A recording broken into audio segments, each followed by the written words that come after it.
Welcome back. Welcome back to another episode of the podcast. This is your boy, Mr. Enfuego. Notice there's only two of us here today. I've got Arnie on my right, on my left, as if I'm on the other side. Our third amigo, he is still currently doing great things in the great state of Philadelphia in his local Aldi store. So he said he will try to join us later on, but yeah, we're just gonna go ahead and keep on keeping on. So how's it going there, Arnie? Not too bad. Another week almost in the books here. Yep. Getting ready for Christmas. A lot of people getting ready to enjoy a nice long vacation. Some may have gone into their last work week of 2024. So yeah, which is good. Much needed break, I'm sure, for everybody. Definitely. Unlike me, I go back to work next week, but that's a different story. All right, so basically, here's what we're gonna do. I do want to open this up with some very sad news that just occurred earlier today. We lost another legend in baseball today. Well, he officially passed yesterday, but it was announced today. Ricky Henderson, born in 58. Died yesterday. He was 65 years young. Yeah, that's young.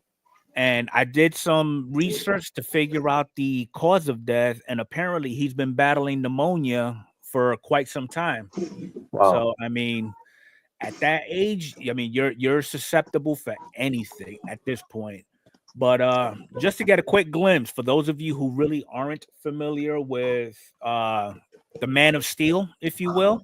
All right, so this is his career stats.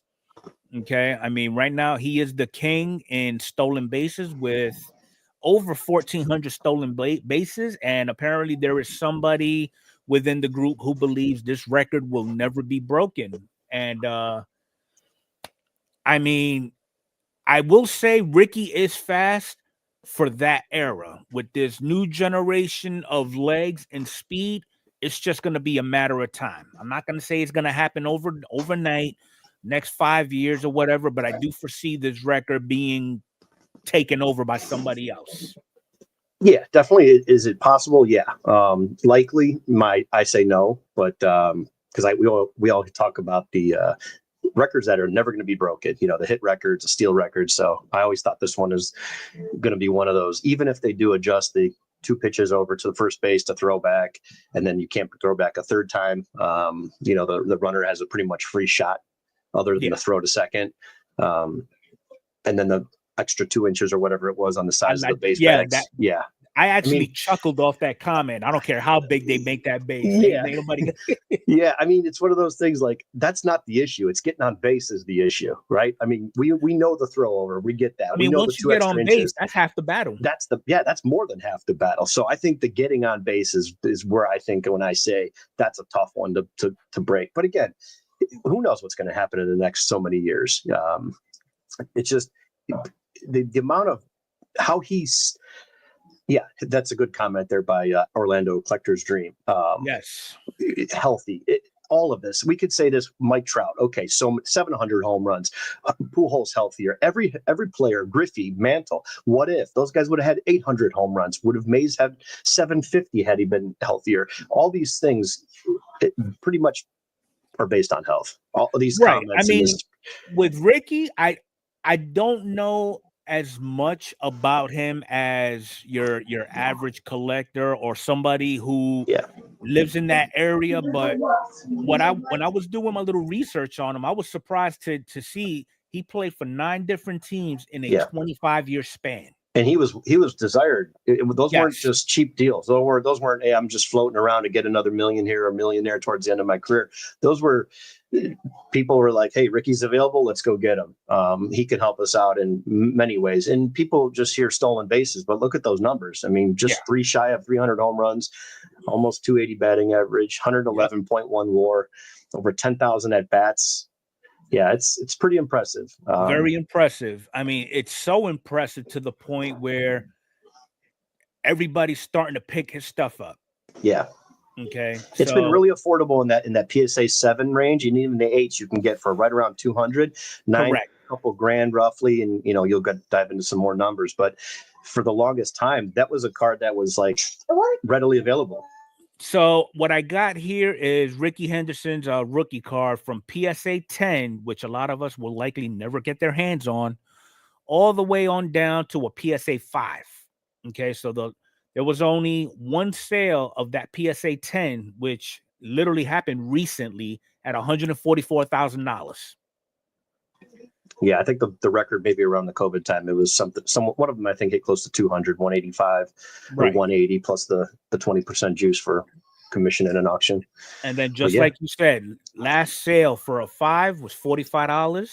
Yeah. A 6, 60, 66, $67. Great cards. You and those 6s, you can't even buy an ungraded one for that, because people are going to think, oh, that looks good in first, and then they get it in hand. They paid $80. They're going to try to grade it and get an 8 and think that's going to be worth 200. It's not the case. I mean, that's a great buy. $66 all in, and maybe a little for shipping and tax. These are the type of cards where this is the era of cards where a lot of the grading and the prices a lot of sellers would ask for is based off physical appearance. Is the colors vibrant? Is it set? Because no two PSA 6s will be the same. Yeah, when you get in that lower grade stuff, it's like a fingerprint with vintage. And then we say vintage, we've been saying vintage is 80 and older when people buy collections. We've been saying that for 30, 40 years since I was a kid. Oh, right. I only buy vintage. I would go to a card show or a card shop or whatever, and it was, what do you buy? No, I only buy vintage. Well, what's vintage? 80 and older. Yeah, I have my folder personally 85 and older now. So I bumped up 5 years because there's no baseline, right? I'm just doing my own, like, okay, 1985 and older is now vintage, because it's been about 30 years we've been calling 80 and earlier when people say I only buy vintage or I only collect that. Right. So I think it's time to bump that up a bit, because we are getting older. Yeah, touche. But still a great card, man. Under $100 to get a Hall of Famer, a legend like that graded. Yeah, I think that's a great buy. There's a lot of good stuff like that out there. I remember, I think it was last year, I was going through a box of cards that my brother gave me, and there was a raw Ricky Henderson card that was actually in there. So I didn't know what to do with it. I sent it to Adrian, who I know will give it a good home. Yeah, there you go. And that's the thing. Like, certain things, I don't care what the grade is. I just want that. I'm happy to have it. And that goes back to collect how you like to collect. Yeah, exactly. So, expect to hear a lot about the life and career of Ricky Henderson. So, my condolences to him, to his family, and I mean, we all lost a huge one. That just tells us we're getting older. I like what Orlando said. Ricky never officially retired from MLB. Teams just stopped calling. Yeah, that's funny. Was his birthday really Wednesday? Just collected a Hall of Fame. Okay. So some new stuff really came out. Not really new, but the new flavor of the week is triple threads. Okay. Beautiful product. Yeah. Despite the fact that it has a massive checklist, and I'm not just talking about the base. Yeah. I'm talking about the inserts, the parallels, the autographs. I mean, it's just insane. I mean, set size is only 200 cards, but yet it's like you're getting more hits than base. 200 cards plus all the parallels of every 200 and all the colors, and then all the variations with the relics, doubles, triples, quads, etc. Yeah. I mean, this is just the checklist of all autographs only. I mean, it's amazing. Hell, I went out and cherry picked a Julio from this. Got it out of what is it? Out of 75. They say it's yellow, but apparently the triple threads considers it a different parallel, like citrate or nitrate or something. And they have the oranges at 199 or 200. There you go, citrine to 75. So beautiful set. If you happen to get yourself into a break of this, again, regardless of what team you get, guarantee you're going to get something beautiful out of it. I mean, just looking at it, it's amazing. Besides that, I know Prism Baseball showed out. I did not see any of it open because there's no difference of 2024 than the previous years. So besides the actual players, I mean, that's about it. So that's where I'm going with that. But now I do want to pick the chat's brain for a minute. So how many of you have found yourselves in a predicament where you bought a card from somewhere, whether it's eBay, ComC, a card show, a flea market, whatever the case may be, okay? And to you, everything looks great, all legit, all the T's are crossed, I's are dotted, okay?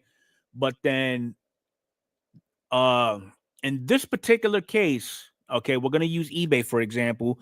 Anything above, I believe it's $300, it's got to go through authentication process, regardless if it's slab. Makes no sense, but that's just the way it is. eBay gets their hands on it, they bless off on it, okay, they send it back to you.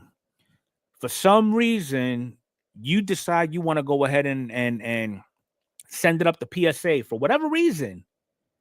Then you get that email that says that, you know, they're sorry to inform you, but that particular card, the serial number for that card is no longer active and you will not find it on the population report. So basically it doesn't exist. What are your thoughts on that one? I like how they do deactivate, and sometimes they will reactivate once they find that, hey, here's the card we graded, here's the owner's account, this is a real card, this is the fake card. But in this case, some cases that we've seen in the past, it's we graded a fake card or this is a fake slab. So there's two things here. I do like both, that they will deactivate something and it will freak someone out like me that owns their cards. So for vintage, a long time ago, a lot of the forums that we would go on, people would take a slab and they would actually white out with their photo editor or scribble with their stylist on their phone, and they would actually cross it out, or people would actually make a sleeve to go over their slabs, show the card, but they would block out the information because they don't want to share the cert number on their valuable card that they've got in a safety deposit box or on a shelf or whatever. So because this is what happens right here. I mean, but again, anybody can go and just look up a pop on any card and pull up any cert number and see the card on their site. So that's the trouble. It's like, damned if you do, and you know how that thing goes. Scammers are going to scam. That's just, let's just leave it at that. They definitely are. And kind of like what you said, you know, you're not going to see a lot of these scammers put this much effort into a Bobby Witt base card from Flagship. Yeah, that's worth $30-$40 or whatever. Not yet, but no, let's hope it doesn't get again, this is a very, very low pop card. I don't know if it's maybe in the 20s. I haven't checked this in years, but it's a card that I could never afford in that price. These guys are trying to do it with big dollar cards and get stuff by people with money and more money than education. Definitely. Or even a care to check. I mean, I don't care who you are, because people can get a card and, hey, I got this in a trade, I know you're legit. But if you're spending $300 at a show or $100, whatever your savings is, we all have the phones. There's a free app. It doesn't cost anything. You don't even need the app. You just take a photo of the back. I use my dad's phone to test it because he got some comics graded. Just take a photo, scan your camera right over the back of that code on the back, QR code, and it pulls it right up. It asks you, do you want to go to the PSA site? You hit yes, and boom, there's your card. Right. So comics, cards, it's great.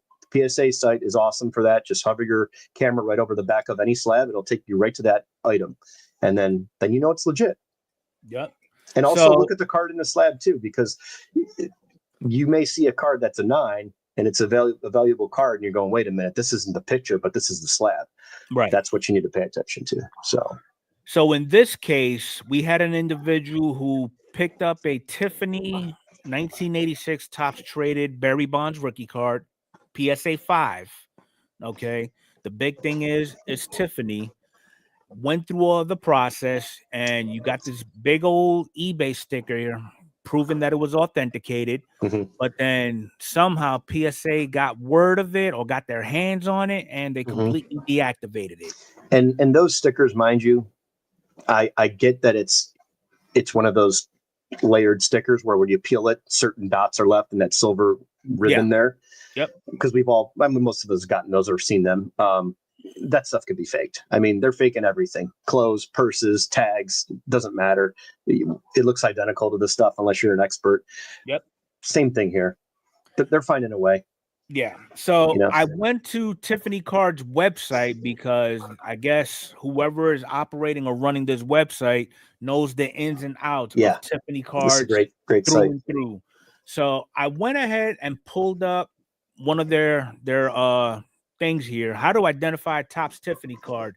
And if you don't mind, Arnie, I'm gonna use you as a test dummy to go through it just to see how easy it is to fake it or whatever the case may be. All right. Sure. So step 1, select the year. We got the year 86. All right. So step 2, select the card stock. Which one you want to go? Gray or white? The white. All right. So we're going to go white. All right. Now select the typeset. Is it going to be base or is it going to be traded? Let's go traded.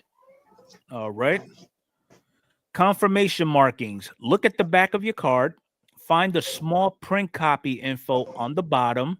Does it have 2 asterisks on the bottom left of the card? Select the card below. So we're going to go with the 2 asterisks. I'm sorry, you have an 86 Topps traded card. I like how it says, I'm sorry, your card's not what you thought it was, or you didn't pick the valuable one. Yeah, that's right. Yeah. And this, we call them stars. And a lot of that is just to piggyback off of this on the vintage side. So a lot of guys will look at a rack pack and say, hey, that card should not be with this in this cell with this sheet, because the back of the cards will actually have the sheet numbers where they'll have a star there and a letter typically. And a lot of times guys will pull up a picture of the actual sheet from, let's say, 79 Topps. And they'll say this card should not be in this cell with this card on the back here because this card doesn't belong in that sheet. So there's no way this is real. And that's how they identify a lot of cello packs that are faked and resealed stuff that's like clear windows, like a rack pack. So yeah, that this is a huge tell so here's in terms of printing.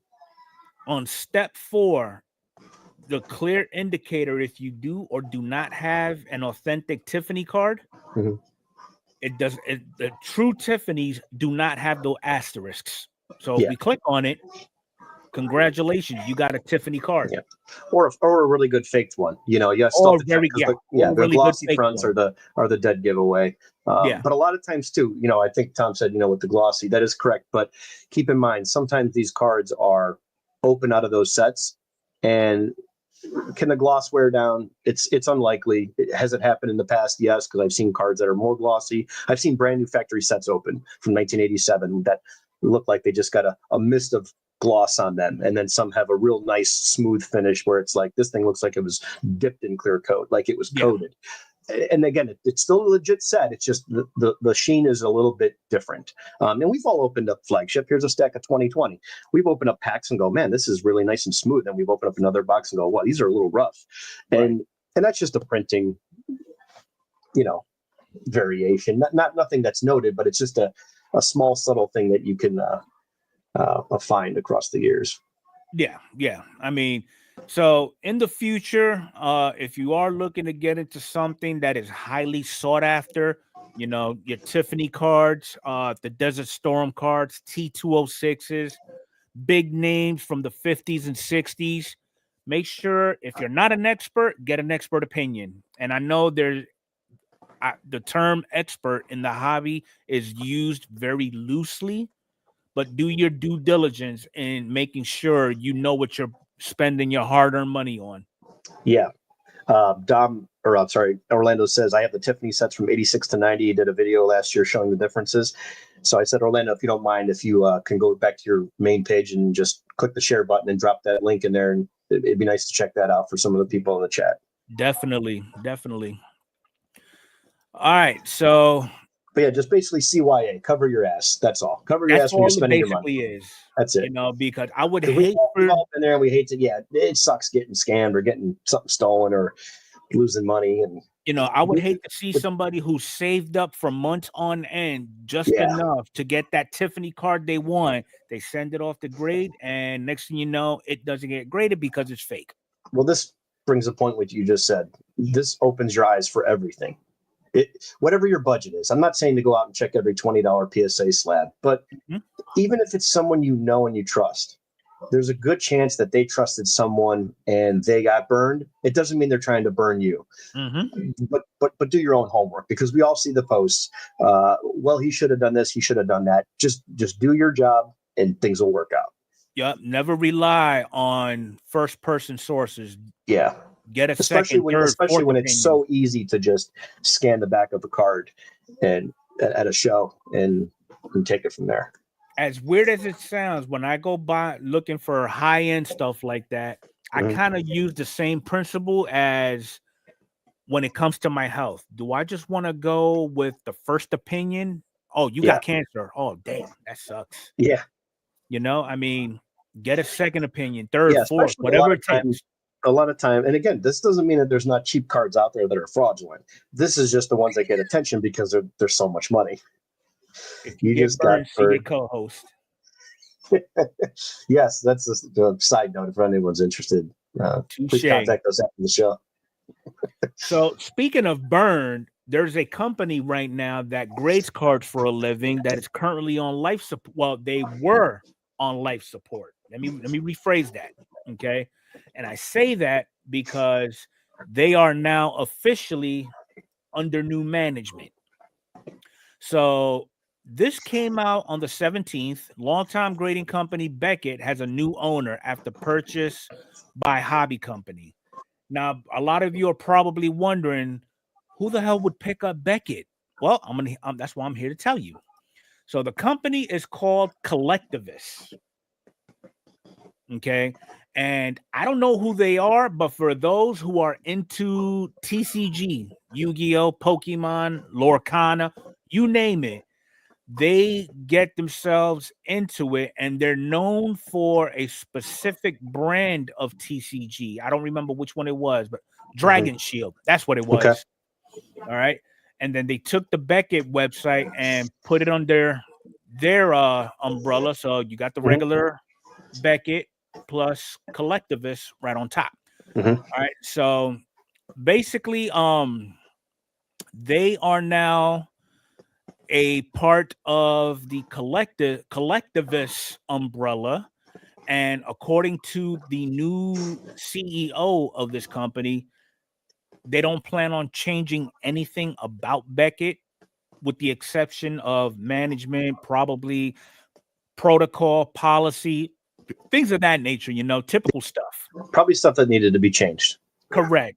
And if we don't know, the previous CEO, Greg Lindbergh, he actually pled guilty to insurance fraud last month. So yeah, he had no choice to. He had no choice. He had to go out. Now, what I did find interesting was 2 days after this article was released, there was something also that showed that that company got a helping hand. So the new Beckett parent company got $250 million in financing from King Capital. Okay. Now you're probably wondering, who's King Capital? Well, King Capital happens to be a investment firm. Okay. And basically, they are a global investment platform across asset classes spanning public and private markets. And they're actually based out of New York City. Okay. Gotcha. So with the $250 million that they are giving to collectivists, apparently that money is going to be used for generalized financing of operations, whether that would be onboarding, expansion, or expansion, marketing. Yeah. I mean, so they're in Texas, right? I believe they're in Texas. King I wonder Street? if they're Collectivist is in Texas, yes. Collectivist, sorry, in Texas. But this company here, King Street, they're actually based out of New York. Okay, Gotcha. and it's actually a team. And if you look here, they got 1, 2, 3, 4, 5, 8, 9, 11 different partners who coughed up this $250 million. Mm-hmm. Okay. So, I mean, what does this tell us about what they're going to do with Beckett? Not much. Okay. Because, I mean, with $250 million, and I said this previously, it's a lot of money. Not going to lie. How you're going to spend it is the other question. Well, we're on the internet. We're experts. So we'll figure it out. I don't know. I mean, it's good. I don't care. I own Beckett slabs. Like everyone else, buy the card, not the grade. Right. Observe the grade. Get your best buy, whether it's a SGC or whatever your price point is.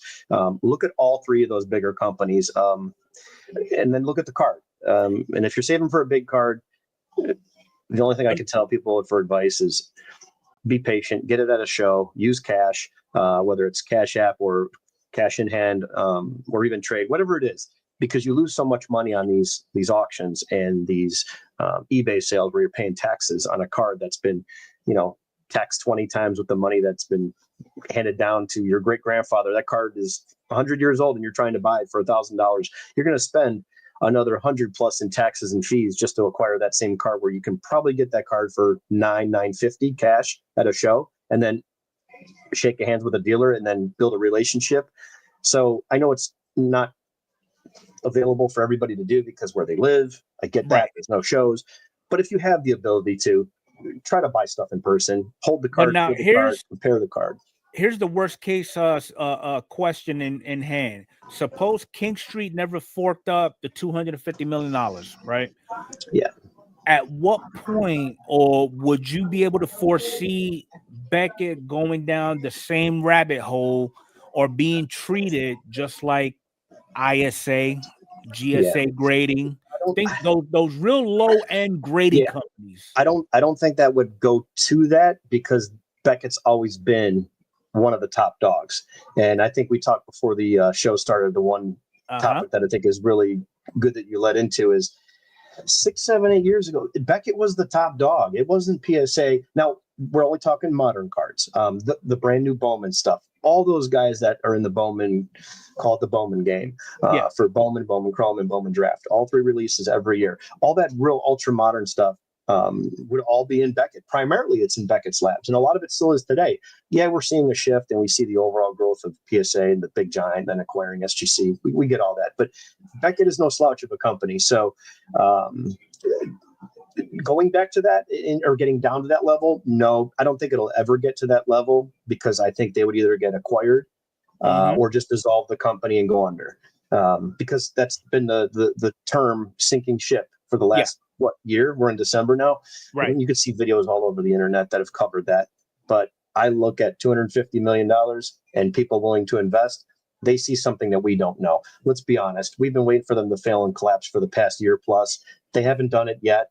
It tells me they're still profitable. Yeah, they make mistakes. They're doing all these different things, but a company that's still lingering and able to generate $250 million on a sinking ship is. Come on. But there's more to the story with $250 million. This makes me wonder: did collectivists submit an application to appear on Shark Tank and pitch Beckett to them? Yeah, Kevin O'Leary dropped a little bit of cash. I don't know. It's funny though, but so that's what we're working with right now. As more information on this new acquirement happens, I'll be sure to bring it up to everybody, and we all get to learn a little something together. And I'll say this, I'll end with this on this topic. Keep in mind, guys, I personally own some cards, and they give a fair grade. I know people post one card and say, "Oh, they suck." It's the French fry. One bad order of fries from McDonald's where they sell millions a month or a day or a week, and you get the publicity for the bad one. But no one talks about, "Hey, I paid for this. I got what I paid for, and I'm happy." We never hear that story. That's just not how life goes these days with the internet. So just look at the card you want. Try to get the best deal. and do your research, but stick with those 3 companies, and I think you'll be okay. That's a good question, Dom. How much was Beckett sold for? That, who knows? But I do know there's been some videos out there. The current CEO of Beckett under the new management was a previous CEO in the past. So why he left, don't know. But he must have came back for a reason. Okay, so again, we'll just wait to see how this plays out, and we'll go from there. But other than that, some other news that we could just touch real quick on. So the home run, the grand slam ball that Freddie Freeman hit in Game 1, it sold for $1.5 million. Yeah, I was surprised about that. What do you think? What does the chat think? That's a lot of cash, considering other baseballs in the hobby. This wasn't a Game 7 walk-off. This was what was that? Game 1, 2, 3? Game 1 off of Nestor Cortez. Okay. Yeah, that's a little much, but hey, times are different now. It really is. It's like you can put a 6-figure price tag on almost anything that a player is affiliated with. Let me add one to that, and I'm not knocking on Judge because I think the Judge is great. I think he's great. I think he does great things for the hobby. I think I can't even talk. We're absolutely insane. This world is insane. This is what we're doing. Really, what is that? It's like a personal troll on Aaron Judge. Like, listen, we understand the guy. He's not as clutch as we would like him to be, right? Tom hit it right on the head. Yeah, $46,000. Okay, this is when we're sick. We have too much money.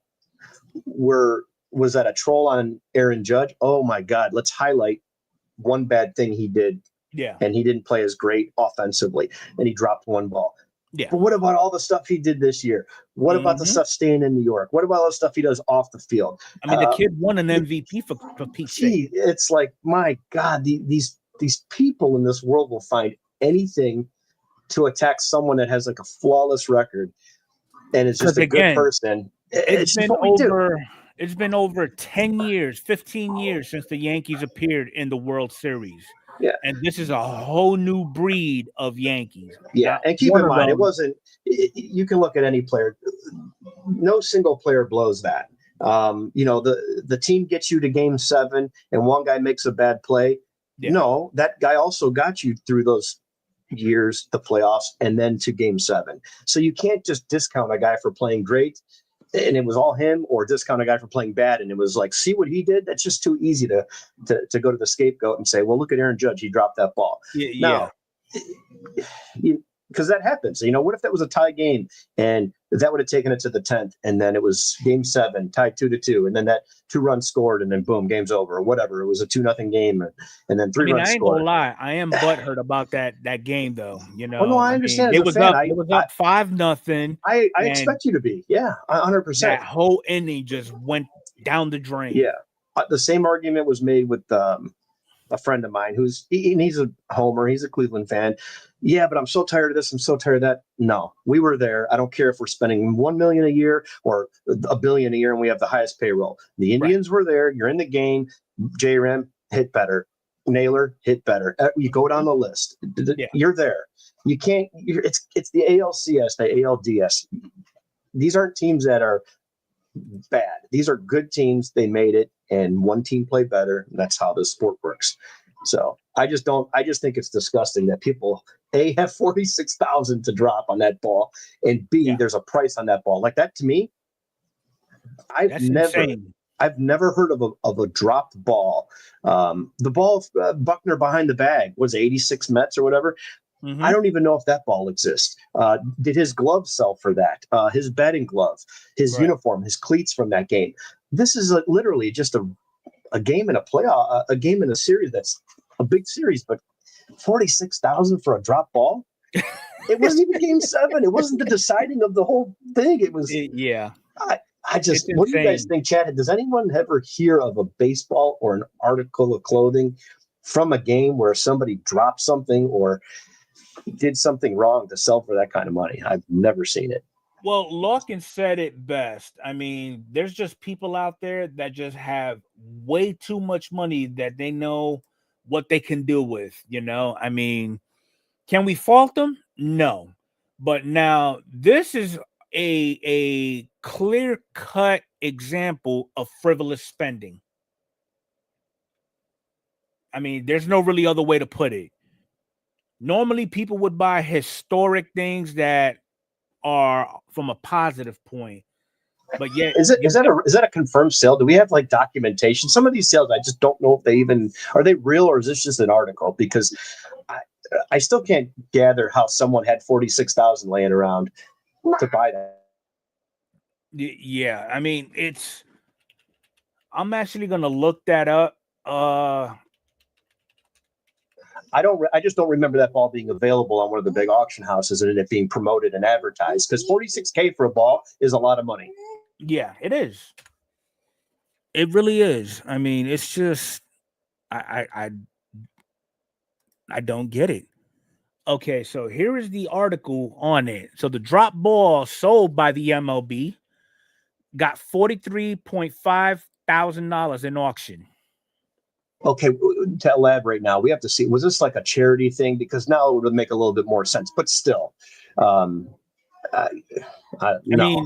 even know if MLB themselves is the one who decided we're going to go ahead and sell it. Yeah. What they did with the money, that's another thing. You know, and who hates Aaron Judge that much to just be like, hey, this is a good spite move. I got to own this ball. What significance does this have?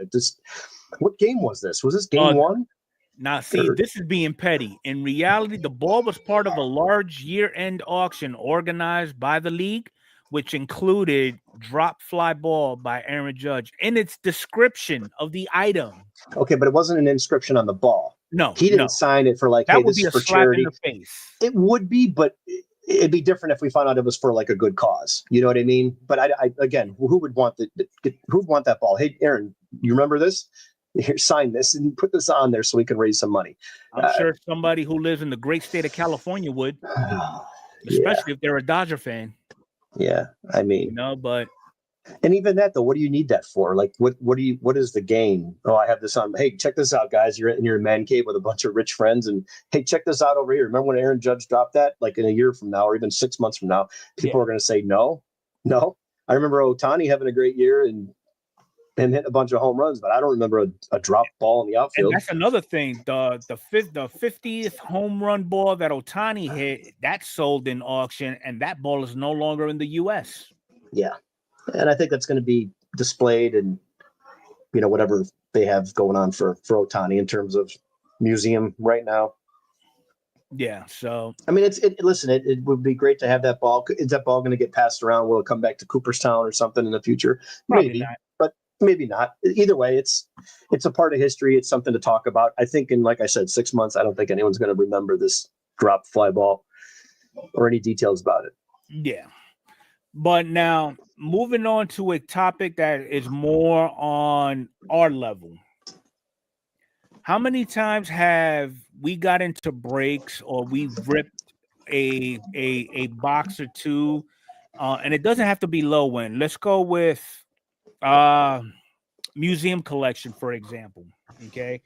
And we actually pulled that player that we PC's autograph, but it's on a sticker. How do we feel about sticker autos in general?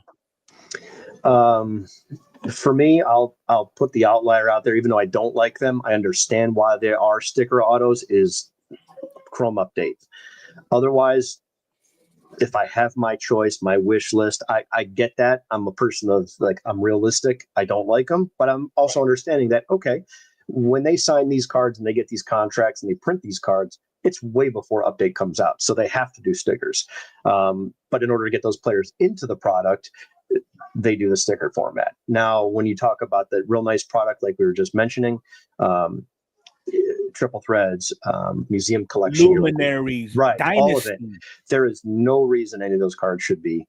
Just imagine you especially buying a box of Dynasty. With guys like these Hall of Famers. Like there was a triple pull the other night I watched. It was Molitor. It was three Brewers. It was Molitor, Robin Yount, and then someone else. Yeah, there was actually a slab with 5 Hall of Famers who are no longer with exactly. And there's stickers. I'm thinking to myself, these guys are all sitting around on a couch watching the football game right now. Like, what is the deal here? There's no reason for this. And again, hey, you know what you're getting, so don't be surprised. So I really don't complain when you know what's here. Like this is what they've been doing for 15 years. Right. Now, if you buy a product like, oh my God, I started buying Heritage, for whatever, $100 a box. And I got my one auto, I got lucky instead of a relic, and it's not on card anymore. It's a sticker. That would certainly tarnish that product and make those other ones a little more valuable, but it would also just ruin the product for me because I enjoy that product at value. It's the on-card autos, new players to old players. I love the on-card. I love the fact that they held the card. So, yes. And you know what? I'm sure everybody who is sitting in here with us now and who's going to watch this later on, and probably folks who are in the hobby in general, agree wholeheartedly with what you said. Yeah. But if you pull one out of a pack you only bought for $10 or got into a break for $40 and you pull $1,000 card, you're loving that card. I don't care sticker or not. That's awesome. Like, that's different. But I think everybody loves the fact that it's on card. Just don't change it on us without letting us know. That's all I know. Like, I mean, that's true. It's to a point right now where, do we all know who Nat Turner is? I think everybody pretty much has a heads up on that. He happens to be the CEO of PSA. Okay. And he dropped a comment on X on the 18th that says putting a sticker auto on a 1-of-1 card should be mandatory jail time. I love it. He's got a big platform, a big voice. He's a massive collector. If you ever look at his channel, he has a beautiful collection. He's got some of the best vintage 90s stuff, vintage wax boxes from the 60s and 70s. I think he's got some of the highest graded Hank Aaron 54 rookie. I think he's got the highest graded. I think he's got a 54 cello box, maybe the only one in his wall display with his glass cabinet and racks in the back. Just zoom in on your camera, your TV or whatever, and take a look. But it's great to have a guy like him that sold a company for what, 3.2 billion or 2.8 billion, whatever it was. It was a lot. Ish. And then he said, you know what? I'm going to do something fun. He's always has his kid. He's taking his kids around to shows and shops, and he's out there. And a lot of people right away just attack him for 20 some years of PSA's mishaps because he's the guy now. But it's nice. He'll actually comment sometimes. Guys, this is my personal account. Contact PSA. Like, leave me alone. I'm here. If I was Nat Turner, I would probably want to set up a meeting with Michael Rubin and figure out, dude. I'm sure they already have. What is up with the sticker autos? Y'all are killing us. You know what though? I like that he said even on the 1-of-1s. Yeah. Make it a redemption. I know it's not as sexy to get the card in the pack and go, oh my God, look at that. Wasn't expecting that hit.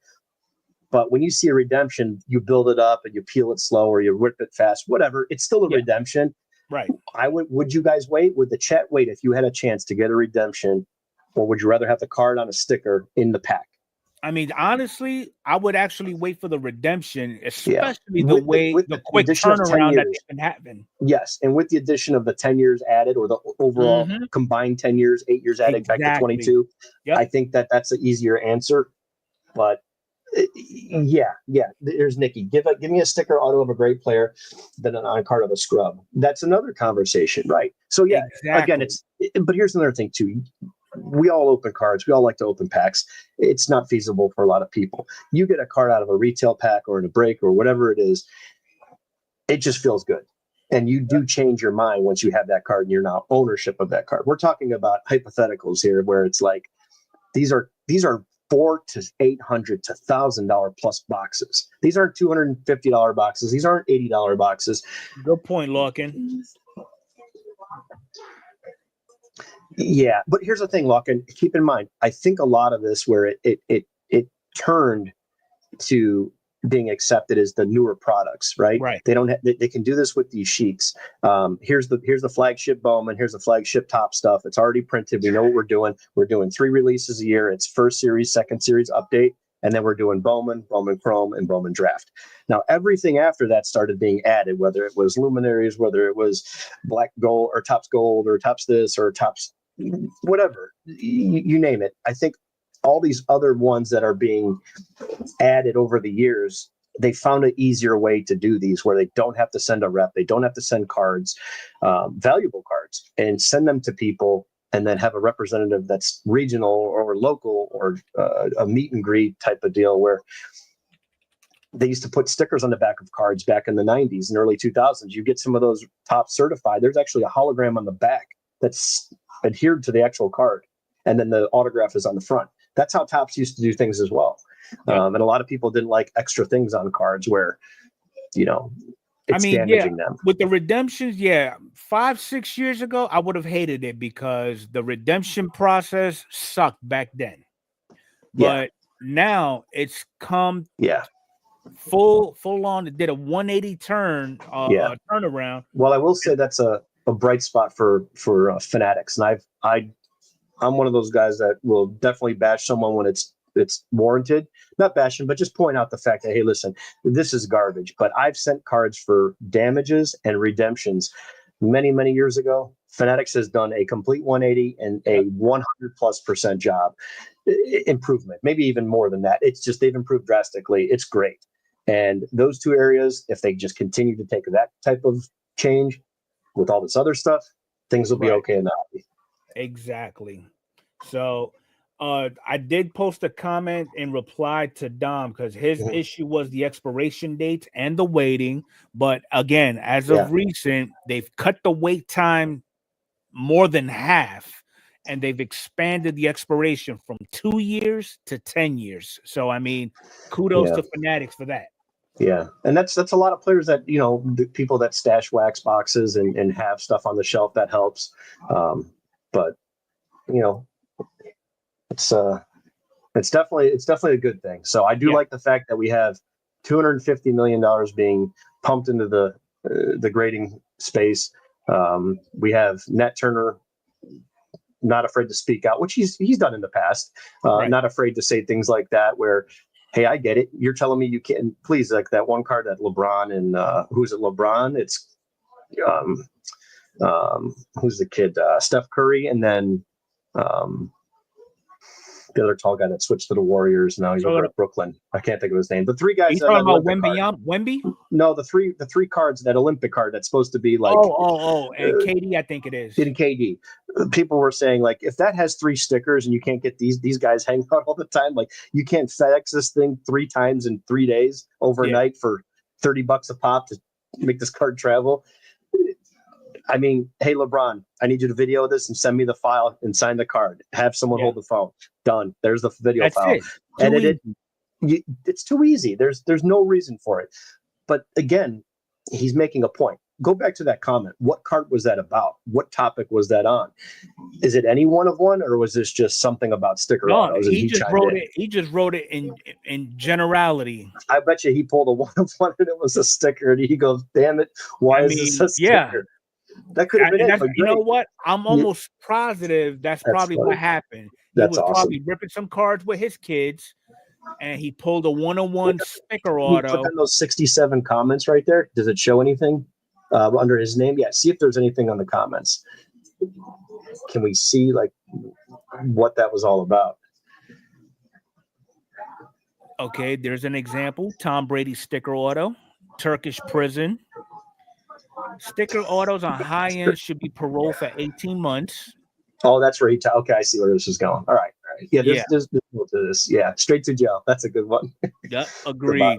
Yeah, but again, that's an update product. So for me, I would basically put a comment and say, hey, update has always been this way because this is when they sign those cards, and this product's already printed. And by the time we get around to see who's even in update, there's your issue. So that one that was Bobby Witt and it's an update, it's been that way since the beginning of updates times in early days. We're talking a dozen years ago. So I'm okay with that because we know that product. Now, when you start changing it and then you start releasing $1,000 boxes with stickers everywhere of guys that are literally at home right now doing nothing, they've been out of baseball for 20 years. That's a big no, straight to jail. Yeah. And Beast over here, he's got a redemption at Panini since 2020. Yeah, well, we're talking about two different things. It's Panini, and I'm going to tell you right now, when apples and oranges. Panini gets in trouble for a guy saying, "Wait a minute, here's my phone. There's a $25,000 logo man that I have a redemption for. It's in my account, and it's at this show, and I'm looking at it in this case because my friend told me about it. That was 2 years ago at the Dallas Card Show. It was a LaMelo Ball." The guy's been waiting for the card forever. So what Panini does, and I'll go out on a limb and say this here, I have no problem with someone sending me a cease and desist letter, but they basically send you those emails.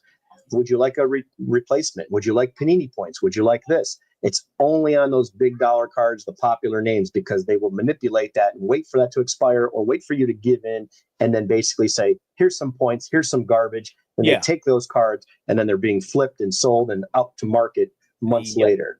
And it's like, guys, we're going to figure this out. We have the internet. Couldn't say it better than that. Unfortunately, Beast, I feel your pain, man. It's Panini. So here's a positive that's happened in baseball, okay? And I'm glad to see that a lot of people that's been around the sport forever is starting to voice their opinions about the steroid era. They're starting to say, for the lack of better terms, we're going to go ahead and put this behind us. So recently, and too bad Matty Ice is not here because this actually kind of applies to his favorite teams. So a couple of days ago, Sammy Sosa decided to write an apology letter to the fans and everybody from the Chicago Cubs. And that letter actually was replied to by ownership. And basically, he justified this is the letter that he wrote, okay? Everything that he did, regardless of the nature of his decisions, he basically stated, I did it for the ultimate goal of winning, and I did it for the fans, okay? So he wrote this letter, and then shortly after, the management of the Cubs actually responded to that letter and basically said they accepted his apology and they're actually going to start inviting Sammy Sosa to any events held by the Cubs beginning 2025.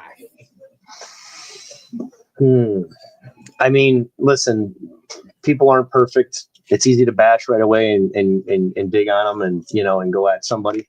And kick them when they're down or whatever it is, or kick them when they're up, which we've seen. Life's short, man. Like it's baseball. It really is. I get it. Everybody who's still harping on what happened 20, 30, 40 years ago and you're still disgruntled about it, that's baby mama syndrome. Yeah, I guess like anything else, like I'm a baseball purist. I love the fact that it's this, it's that.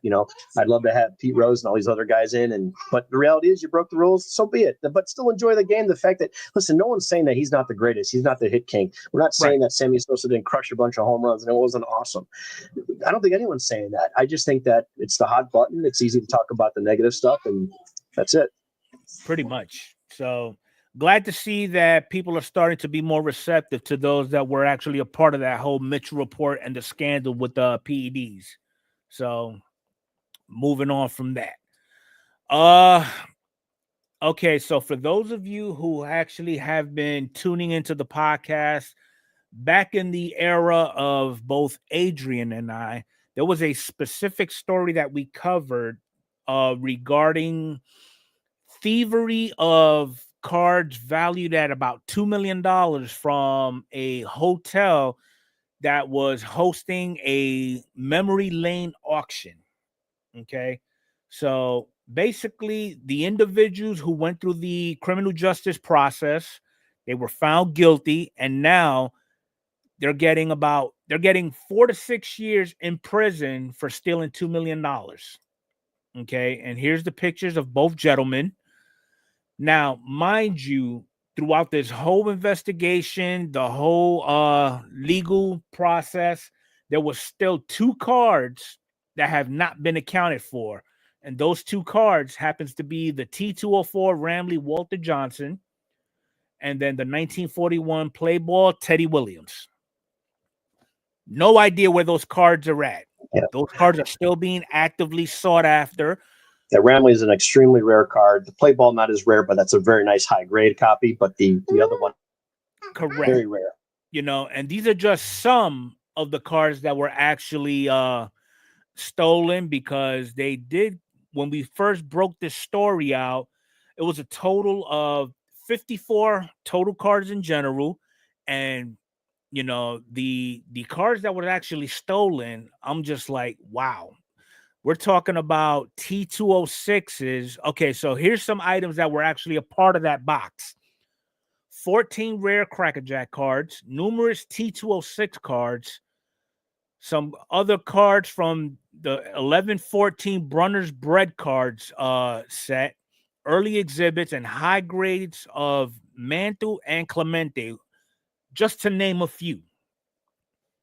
Okay, so I mean, yeah, I'd like to add a quick thing. This points out where whenever we hear these stories, I'm not saying that people in the chat do that, but just a general observation. Just be patient. Let things play out. Right away, it was insurance job. They're a scam company. They did this. They did that.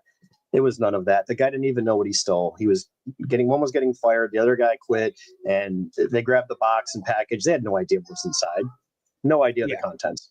So I think that's why the sentence, in my opinion, is 4 to 6 years versus this. Plus, they got all the cards back but 2. So that played a lot into it versus, hey, they stole $2 million worth of stuff versus stealing $2 million in cash and they have no money left because they spent it. And that's the thing. I mean, I'm glad that these two were caught. You know, they're being held accountable for their actions. How they're being accounted for is my issue. And we talked about this before the show started. It's like, it's one thing if I was to go into a Bank of America in the Ohio area and steal $2 million versus stealing $2 million in cards. I'm gonna rot in jail for robbing that bank. But these guys get a slap on the wrist. Bank, I think it's 10 years.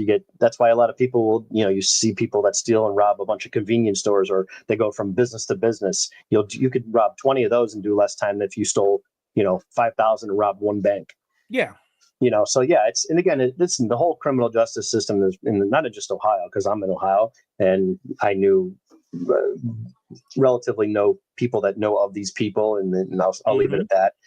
These are from my guys from my neighborhood where I grew up. And when that happened, I said, well, it's in Strongsville. They've got nothing better to do. It's a suburb outside of Cleveland, and it's a nice suburb. And those guys are bored. They just do traffic tickets. That's about it. Maybe an accident once in a while, but they're going to be on this in 2 weeks. With 3 days, they caught them. I think it was. It was within that first week, because they didn't know what they had. But it doesn't excuse them. So a lot of people like Fralin in the chat saying, well, only 4 to 6. I'm surprised they got that much, honestly, because again, they got everything back.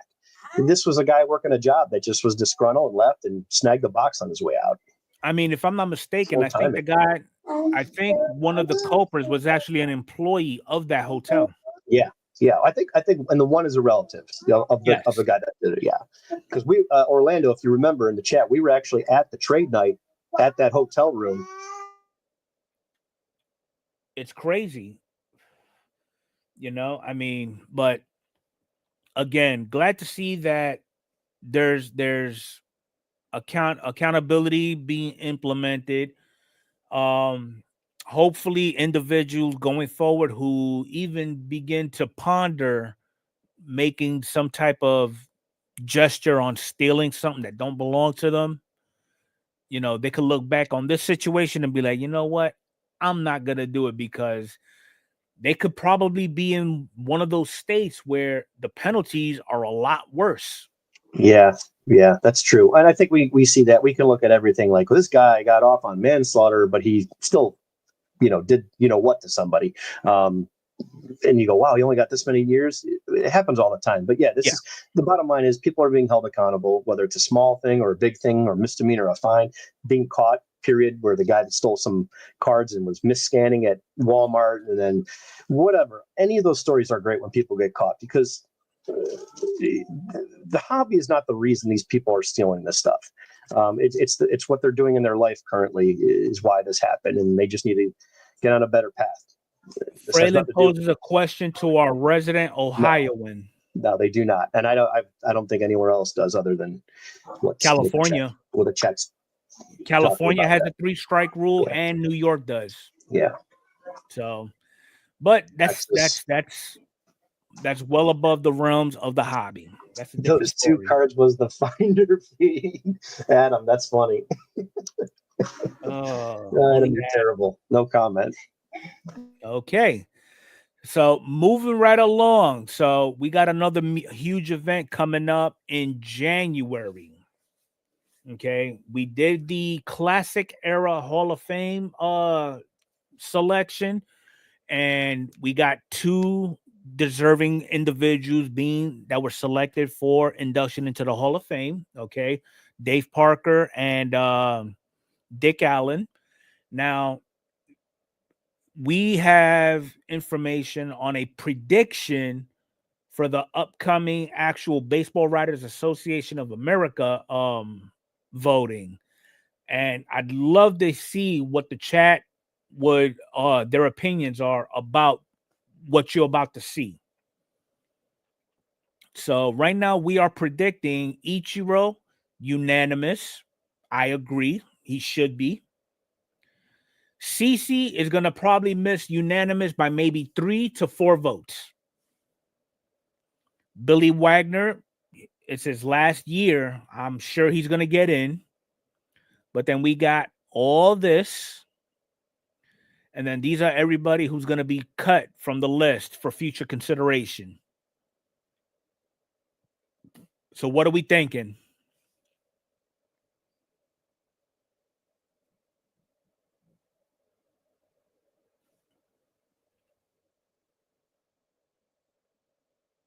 Lock in. What you think about the predictions?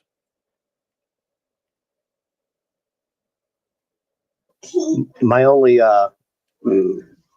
question is the bottom 3 below that green.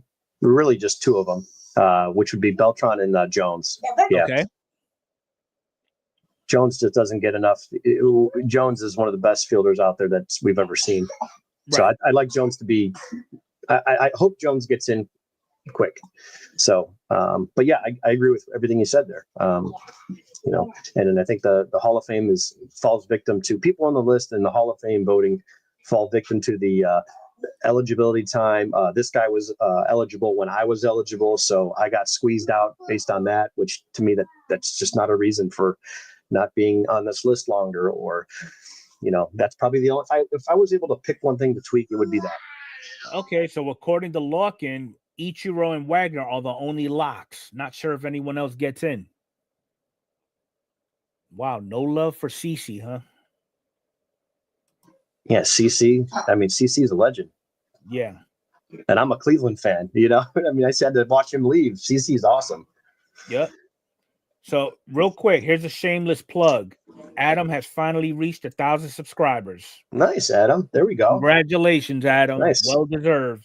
Took you long enough, but well deserved. Close on some milestones.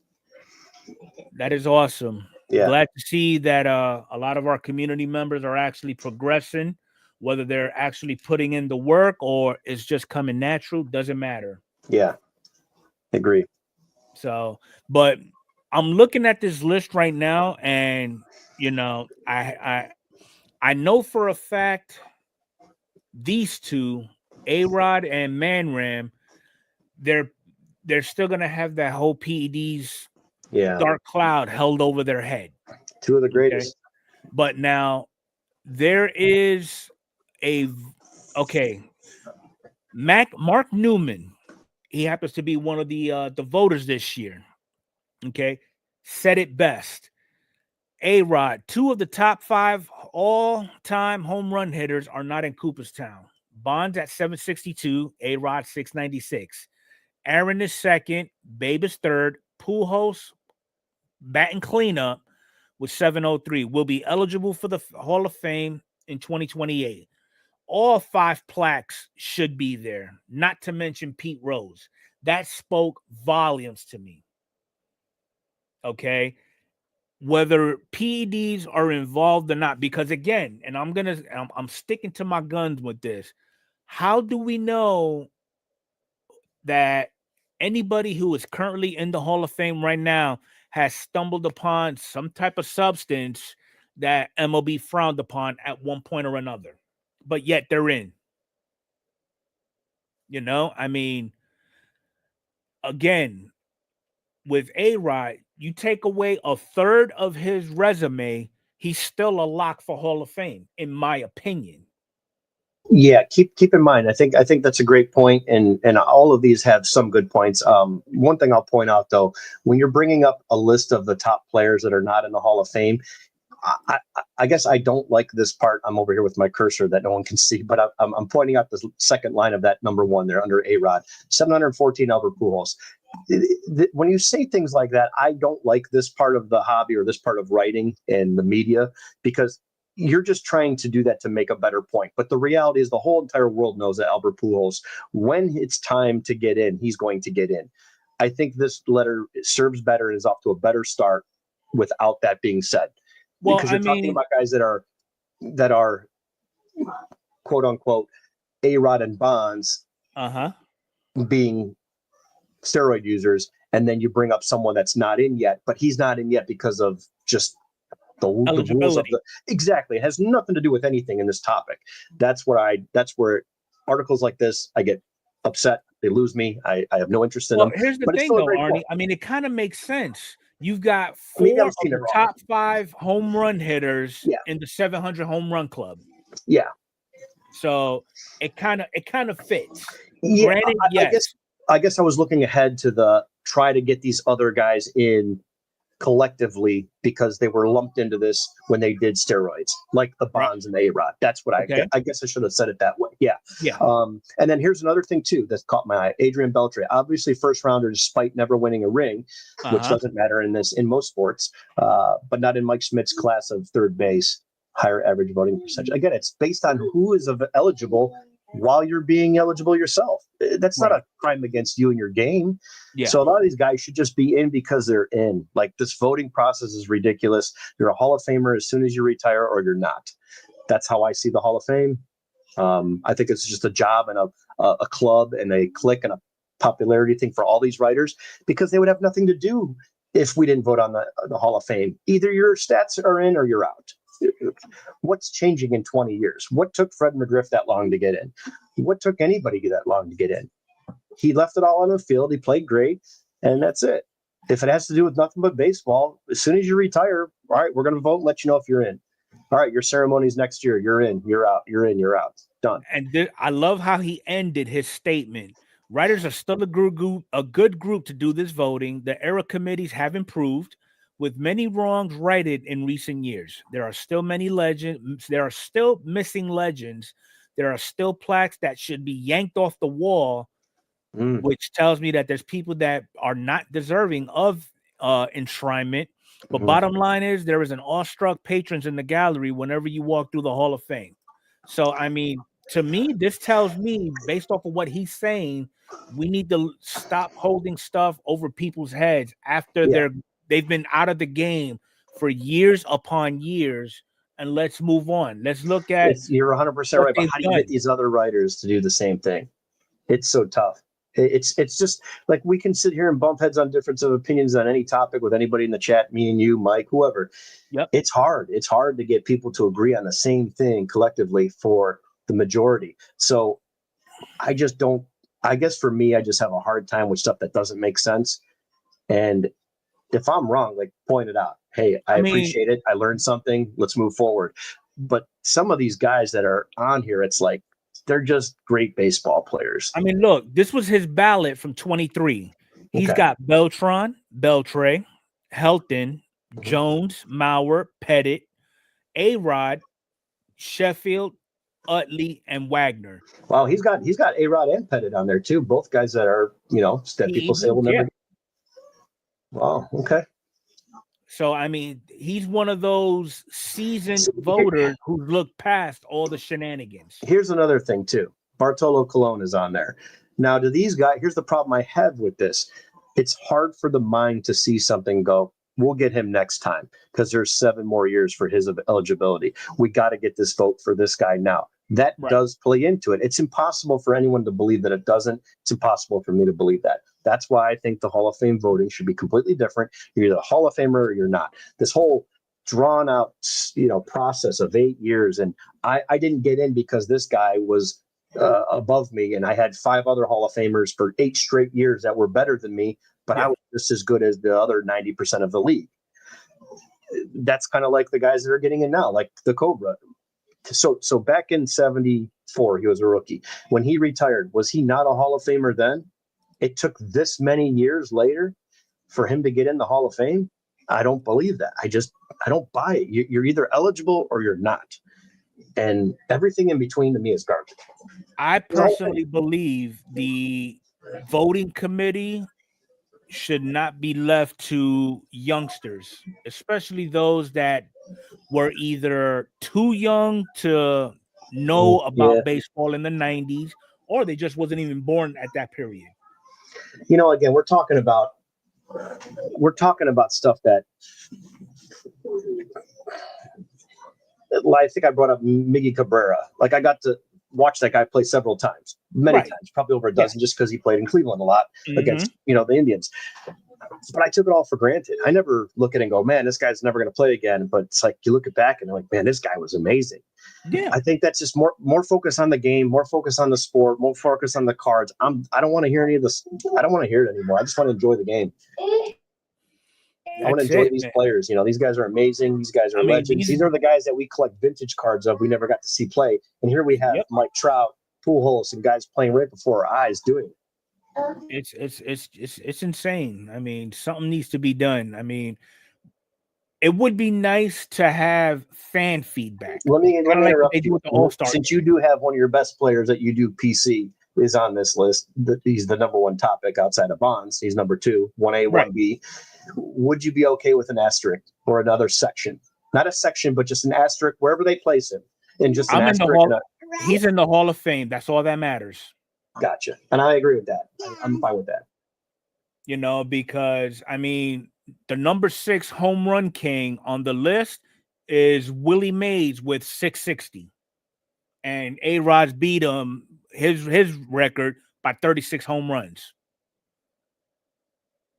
And there's records that A-Rod has that will likely not be broken for quite some time. Like, he holds the record for the most grand slams with 25. I don't see nobody breaking that anytime soon.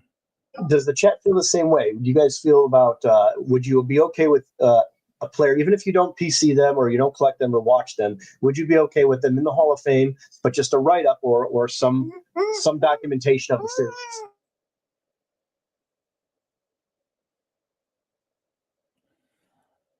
Me personally, Beast, I believe Clemens should be in the Hall of Fame also. I mean, the man's got 7 Cy Young awards.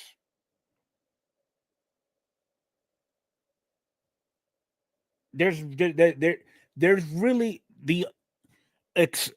same thing with him. Take a third of his resume. He didn't need it. He was so good without all of it. He was already a Hall of Famer when he used steroids. Yeah. He was a Hall of Famer first ballot when he started using steroids. He was already a Hall of Famer. Period. Exactly. And that's the frustrating part for me as a purist, that I agree. Like, these guys didn't need to do that, but I understand the business, the game, and that side of it. Bonds was amazing. A-Rod was amazing. All these guys didn't need to touch any of that stuff to be Hall of Famers. But that's not the argument here. The argument is to just put them in, put an asterisk, not put them in a separate part of the hall. You don't need to redesign a building. Just put a write-up about it. Something. They're part of this. It could be a one-liner. They're part of this asterisk. Player has been tied to the steroid era from the 90s. However you want to word it. Yes. So I mean, there's really no other way to justify it. That's just me. Okay, so, but yeah, I know. I mean, I know Dom has his gripes about certain players, but at least I can appreciate. Dom also understands the game too. He's not, Dom understands the game. He understands that it's greatness. It sucks players, that it's not there. They put in all these years. They torture their bodies. Granted, some of them go to foreign substances to try to expedite the healing process, but besides the point, they gave 110% on the field. They got a resume to prove it. I mean, my opinion, they deserve that recognition. I'm gonna hop off my little milk crate now. All right. So this past week, a lot of movement has been going on in MLB as well. Surprising. Okay. And we're just going to go through just a few that I've noticed. And I'm sure people in the chat will chime in with some new ones. So, for example, we had Christian Walker. He is now a part of the Houston Astros organization. 3 years, $60 million. Okay, so shout out to Sean there for having a big piece going into the Astros. I'm pretty sure you're somewhat happy about it. Then we had who was some other big names that came in? Let me see. Oh, the Guardians. Well, the Indians. They picked up Carlos Santana. 1 year, $12 million deal. Okay, that's another big bat. Then we have the Diamondbacks. They picked up Josh Naylor. I don't know if that's good, bad, whatever. Okay, but it is what it is. Yup, the Yankees did pick up Goldie for a year. That is awesome. Glad to see that we actually have a reputable first baseman now. We also picked up Loaizaga for another year, so he's going to be a vital asset to our bullpen. Trevino ended up going to the Reds. Okay, I mean he was a backup to Higashioka.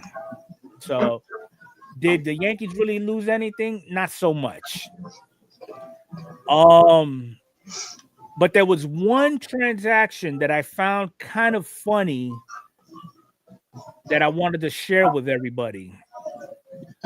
So Nolan Arenado had a trade proposal offered to him, and he turned it down with the Astros. Mm-hmm. Okay, which is interesting. I don't know what was the reason for the denial, but I mean, how does ownership on both sides, feel about a player basically saying, nope, I don't want to go there?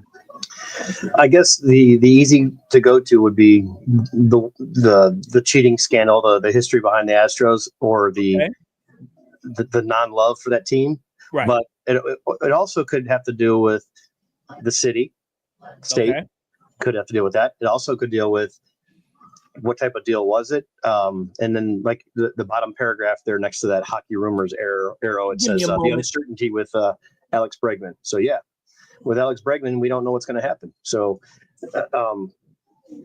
Sean is, I don't know if Sean's in the chat, but Sean obviously being a big fan. And keep in mind, these guys are on the tail end of their career. These guys aren't on their second and third deal, awaiting with a nice second or third rookie season. These guys are basically looking for that final deal. So, and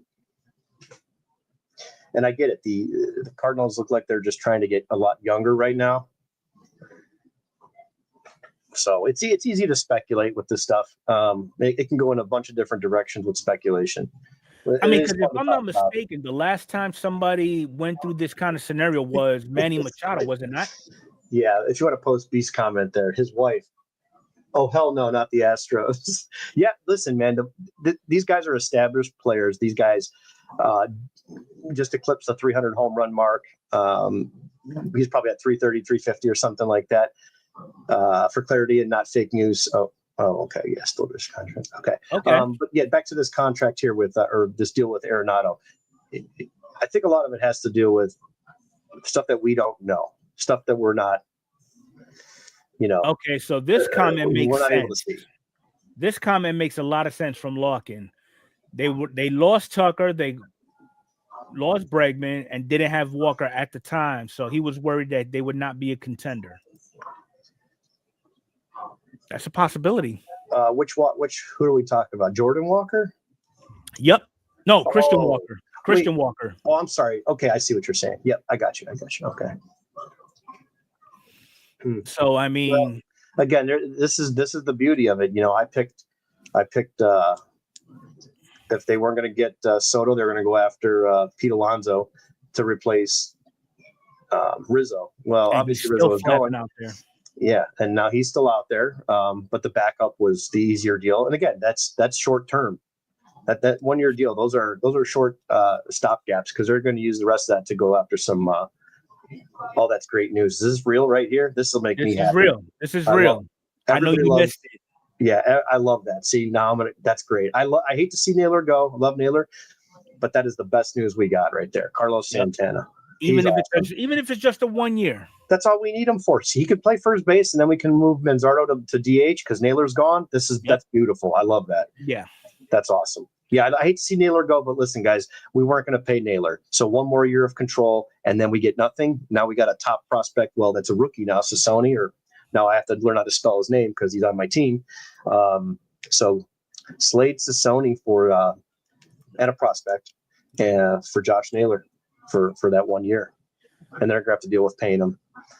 So with all the first baseman moves, I had Soto going there, and then I said, okay, as a backup, it was going to be Goldschmidt or not Naylor because that wouldn't have worked with his Santander. Yeah, Santander. And there's another one too. But my number 2 was that guy. But I thought Pete Alonso was for sure because they had to make a big splash. Right. And they just needed those home runs back because outside of that,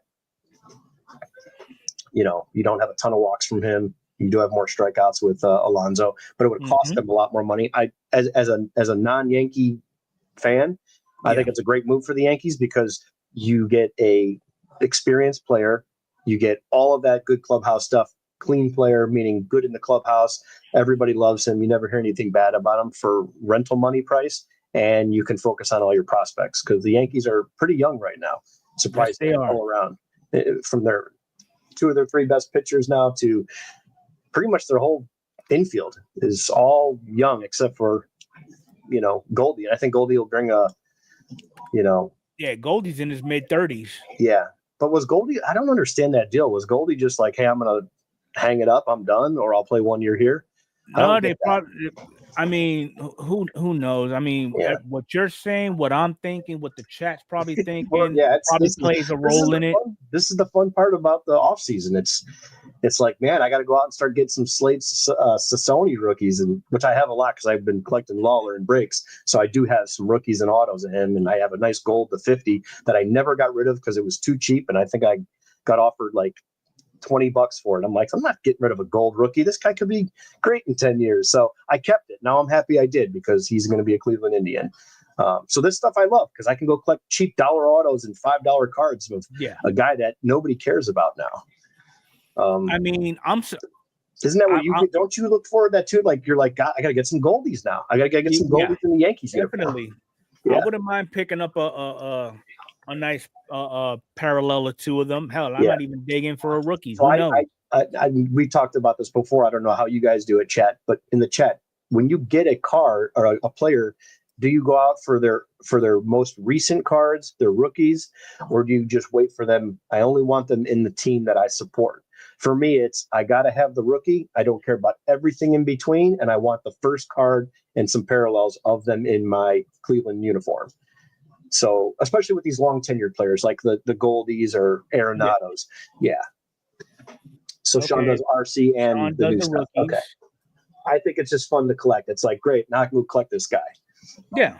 And I'll still PC stuff that has Naylor in Cleveland. If I pull it, I'll trade for it, but I'm not actively going to buy that. I'll do more trades with that stuff. Honestly, I'm kind of up against the fence with this trade there. John, catches are hard to come by, you know. Jose Trevino, I mean, he did win a platinum glove in 22 or 23, one of those 2 years.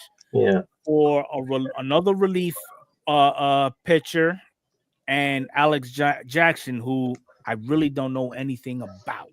No. I mean, granted, Trevino is not the everyday catcher. He's Higashioka's backup. But I mean, he's what's this damn rookie's name? Austin Wells. Yeah, he's his backup. And he's been great. I mean, He's Austin been Wells, awesome. great year, awesome. Granted, he had he keeps crappy us up. World Series, but yeah, it doesn't matter. That's a great thing to have. Catchers are in such high demand. It's so tough. I want Harbor Phillies. Okay, yeah, that's good. Yeah, it's nice to hear everyone has a little different way to collect. And for me, Tom y'all says already know. Okay. With A-Rod, I've got pretty much all his rookies, and I'm not even from Seattle, but I've got all his rookies, and if I can come across anything in between, especially from sets that are from highlight seasons of his, like his MVP seasons, World Series seasons, or whatever, because the high-end stuff is going to make some type of parallel relic auto commemorating one of his highlights. So we all have our own little pet peeves when it comes to collecting. But those are just some, like you said, Arizona, they picked up Josh Naylor. Also, the Guardians picked up a right-handed pitcher, Ciccone, and a competitive balance in, I'm going to assume, round 2 draft pick, not round B. Yeah, that's what it sounds like. So, but yeah, and again, it sucks as a to lose players, but on the short end, we gain a young pitcher. We do have Bieber back for a year, which again, I talked through that it's not a long term, but it's better than nothing. So again, that could change too, because if he starts playing well and we have the money now and we're competing and things fall into place, with health of all the other players, a lot has to happen for teams to. That is your prerogative, Dom. Nobody's knocking you for it. But now the question lies with what's going to happen now with all these players that have yet to be picked up. Here's you still have an abundance of talent still out there. Yeah, I think that a lot of these based, I think one thing I try not to look too much at like an 0-10 record. Obviously, okay, 0-10. What's more surprising, it's below 5 on his ERA, and he's 0-10. That's actually pretty good. Now, when you look at that 0-10 and you watch the guy pitch and you watch those 10 starts, then you have that same opinion. Then I would agree with you. But without that, I always like to say that's a stat that is very misleading. But again, I get the ERAs. Were those just games that were blown? Had one bad inning after 6 strong innings, and they kept them in too long. There's so many factors with that beast, but yeah, $9 million. But he's a healthy starter. $9 million for a healthy starter, whether he's your 5th guy or your 4th, that's cheap in today's money. So yeah, definitely. Like with all those players, the money is hard to understand and absorb here when we're talking about. He only made $9 million, but yeah, that's cheap for a starting pitcher. What I do find funny though, with everything that's happening in the off season, not enough focus is being placed on a lot of these free agents that are still waiting to be picked up or extended, if you will. But yet we do have that dollar amount's going to change quickly once some of these deals start collapsing. Some of the bigger ones, there's not many guys left that are in that double digit. This is the flavor of the week. This guy right here. Yeah. He's had a meeting with the Mets. He's had a meeting with the Yankees. He's had a meeting with the Cubs. But yet everybody is talking about there is a possibility he might end up in Seattle. Yeah. Well, for me, I only follow the Indians. I'm like, yeah, Brian Wu, send him, bring him over here. Like, I'll bring all these young rookie pitchers that show a little bit of promise. If we can get them cheap enough, then that opens the door for more money for that stuff. Who knows? We'll see. But it's interesting. And again, this is the fun part. Can my team get him? I know we're out. Cleveland's out, so I really don't follow this guy. I know it's going to be cool to see where he lands from a collecting standpoint. like Magnus said, what's this going to cost me? What team is he going to be on? So when I get in the breaks, I know how much I have to spend. And that's cool because he's collecting the player regardless of where he lands. That's right. another caveat to the collecting side, which is great. He can't wait for him to get here. Yep. Scott Boras hurting his players. Snell last year. Bregman is unsigned. Yeah. I mean, there's so much that has been going on in the real world that will affect the hobby in some shape or form. And there's some instances where it's not going to hurt them at all. Like, for example, Juan Soto, he may have lost a collecting community out of New York, maybe, but from the Bronx, if you will, and maybe because of the hatred for the Mets, if there is hatred or whatever the reason is. But true fans of baseball like me, like you, we're still going to collect the cards. We're not going to go out and actively buy them. We're going to buy our PC cards first. But if I pull a card, I may not trade that. I'm going to set that aside for now because this guy is just fun to watch and he's really, really good. Right. And I have an opportunity to keep this card that I got for next to nothing in a break, and it's worth a lot of money. Let me just go ahead and hold on to this. So I think you're going to find a lot of that's going to stay put. I don't think there's going to be much change there. But is the collector base bigger for the Mets than it is the Yankees? That I don't have the answer to. That's the elephant in the room for me. If you look at Soto's base and chrome rookies, his base has gone up 6%. So has his for Raw and PSA 10. His chromium, not so much. Okay, but there's other factors too. Demand for his stuff is still there. Yeah, and again, this is a card that's got what 15? How many tens? 15,000. For base, over 23,000. 23. Okay. Chrome 13.4 thousand. 13. Okay, so just under 15 for the chrome. About 40% less. Yeah. From paper. Okay. Yeah, interesting. I mean, again, it's great to get. Listen, right now today, you can get one of the best players for $50 to $75 in a PSA 10. What was that? Top 3 players in a PSA 10, you can acquire a card for $50 to $75. It's pretty good. Definitely. I get the pop count is there, but pop count, schmop count. I mean, there's more than 23,000 baseball collectors out there that would love to have the rookie of the best player. So I get it, but that's also why it's not a $15,000 card. It's a base card. Right. But still get it today for what he's done at his age. I have a feeling in a few years we're going to be like, damn, remember those were $50? I'm just saying, not going to be Mike Trout money. They're not going to hit the thousands and 4,000s and COVID money. They're not going to be.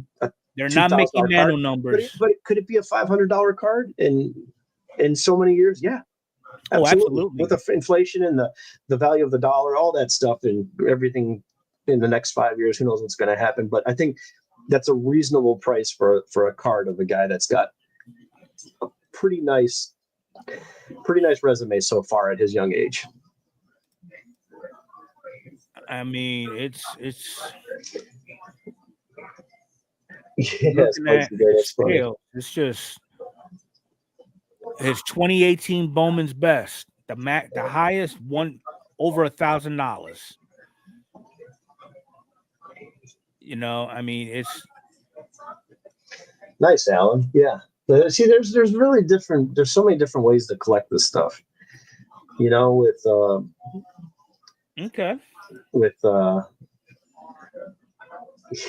these comments are funny. You guys are funny. Do you feel Soto rookie cards could reach the highs of Trout rookies? Oh, absolutely. Oh yeah, 100%. Absolutely. Not the COVID 4,000 for the base, but the $1,000, $800 range, so 1,000. Yeah. And people say no possible way because they printed less cards in 2011. There's also a lot more card collectors 13 years later in 2024 than there was in 2011. That's why they were printing less and selling less, because there was less collectors. Now, fast forward to 2024, going into 25 with this new big contract and his resume, 100%, I could see that card over 500. If he continues to play like this and healthy, 100% that's over a $400, $500 card in 4 years. What was Trout's best year that you would say he had before this whole influx of injuries? But also keep in mind, it has to be a year that Soto was in too. Yeah, it wouldn't be because Soto was only in. Oh, Soto's so young. That's the whole point here, is that Soto's got this crazy upside where he's proven it. And again, the knock on him is going from team to team. But to me, on the other side, playing both sides of the coin, is he's also done it and been very, very good, if not one of the top players in baseball.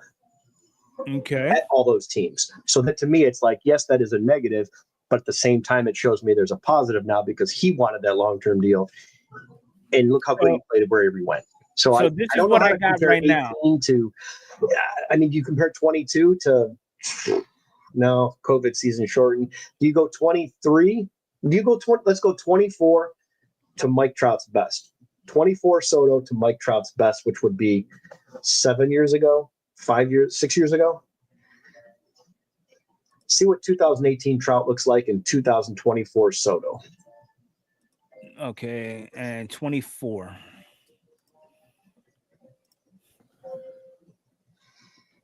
This is I'm looking for player ratios. What are you doing? Oh, you're still looking at price cards. Go back to okay, I see what you're saying. So we're gonna do the same comparison. 2024 Soto to Mike Trout's 2000. Let's take a pick of Trout. Let's see. I think 18. Hold up. I got Trout up there first. We're gonna go ahead and put Juan Soto down here. And then you could adjust by just a solo year for 24. Yeah, I'm gonna do that here in a minute. Let me just go back to criteria. Okay, so now this is a single year, not the year to date. This is because the war is going to be this is year to date. We have to do. So what season am I going for with Trout? What do you guys think for Trout? 2018. Let's see what 2018 looks like. 18 or 19. Okay, I'm just trying to go not too old when he wasn't even around. You know what I mean? I'm trying to. All right, so Trout, we're gonna go when he's 26, and then for Soto, we're doing what? So Magnus says 19. I say, and B says 18. Yeah, let's do 19. 19 and then 24. 2019 for Trout. 20 current year for Soto, which was probably one of his best years, which was this year. Because we got 7th season, and what is Trout? Trout was 8th season at that point. So look, that's pretty fucking numbers. Even. And Trout had less games, but look at this is pretty damn close. Pretty damn even. Look, this is even a time where both of them don't have a ring. Well, Soto didn't have a ring. Yeah. But Trout did have an MVP. Mm-hmm. Still, that's listen, and it's not like the MVP votes for this year. That just shows the actual awards. I wonder where he was in the voting, though. Did Soto get any votes? I don't know. For MVP, yeah, he did. Yeah. So so again, and there's a lot of that. He finished in top 5 every year for a decade.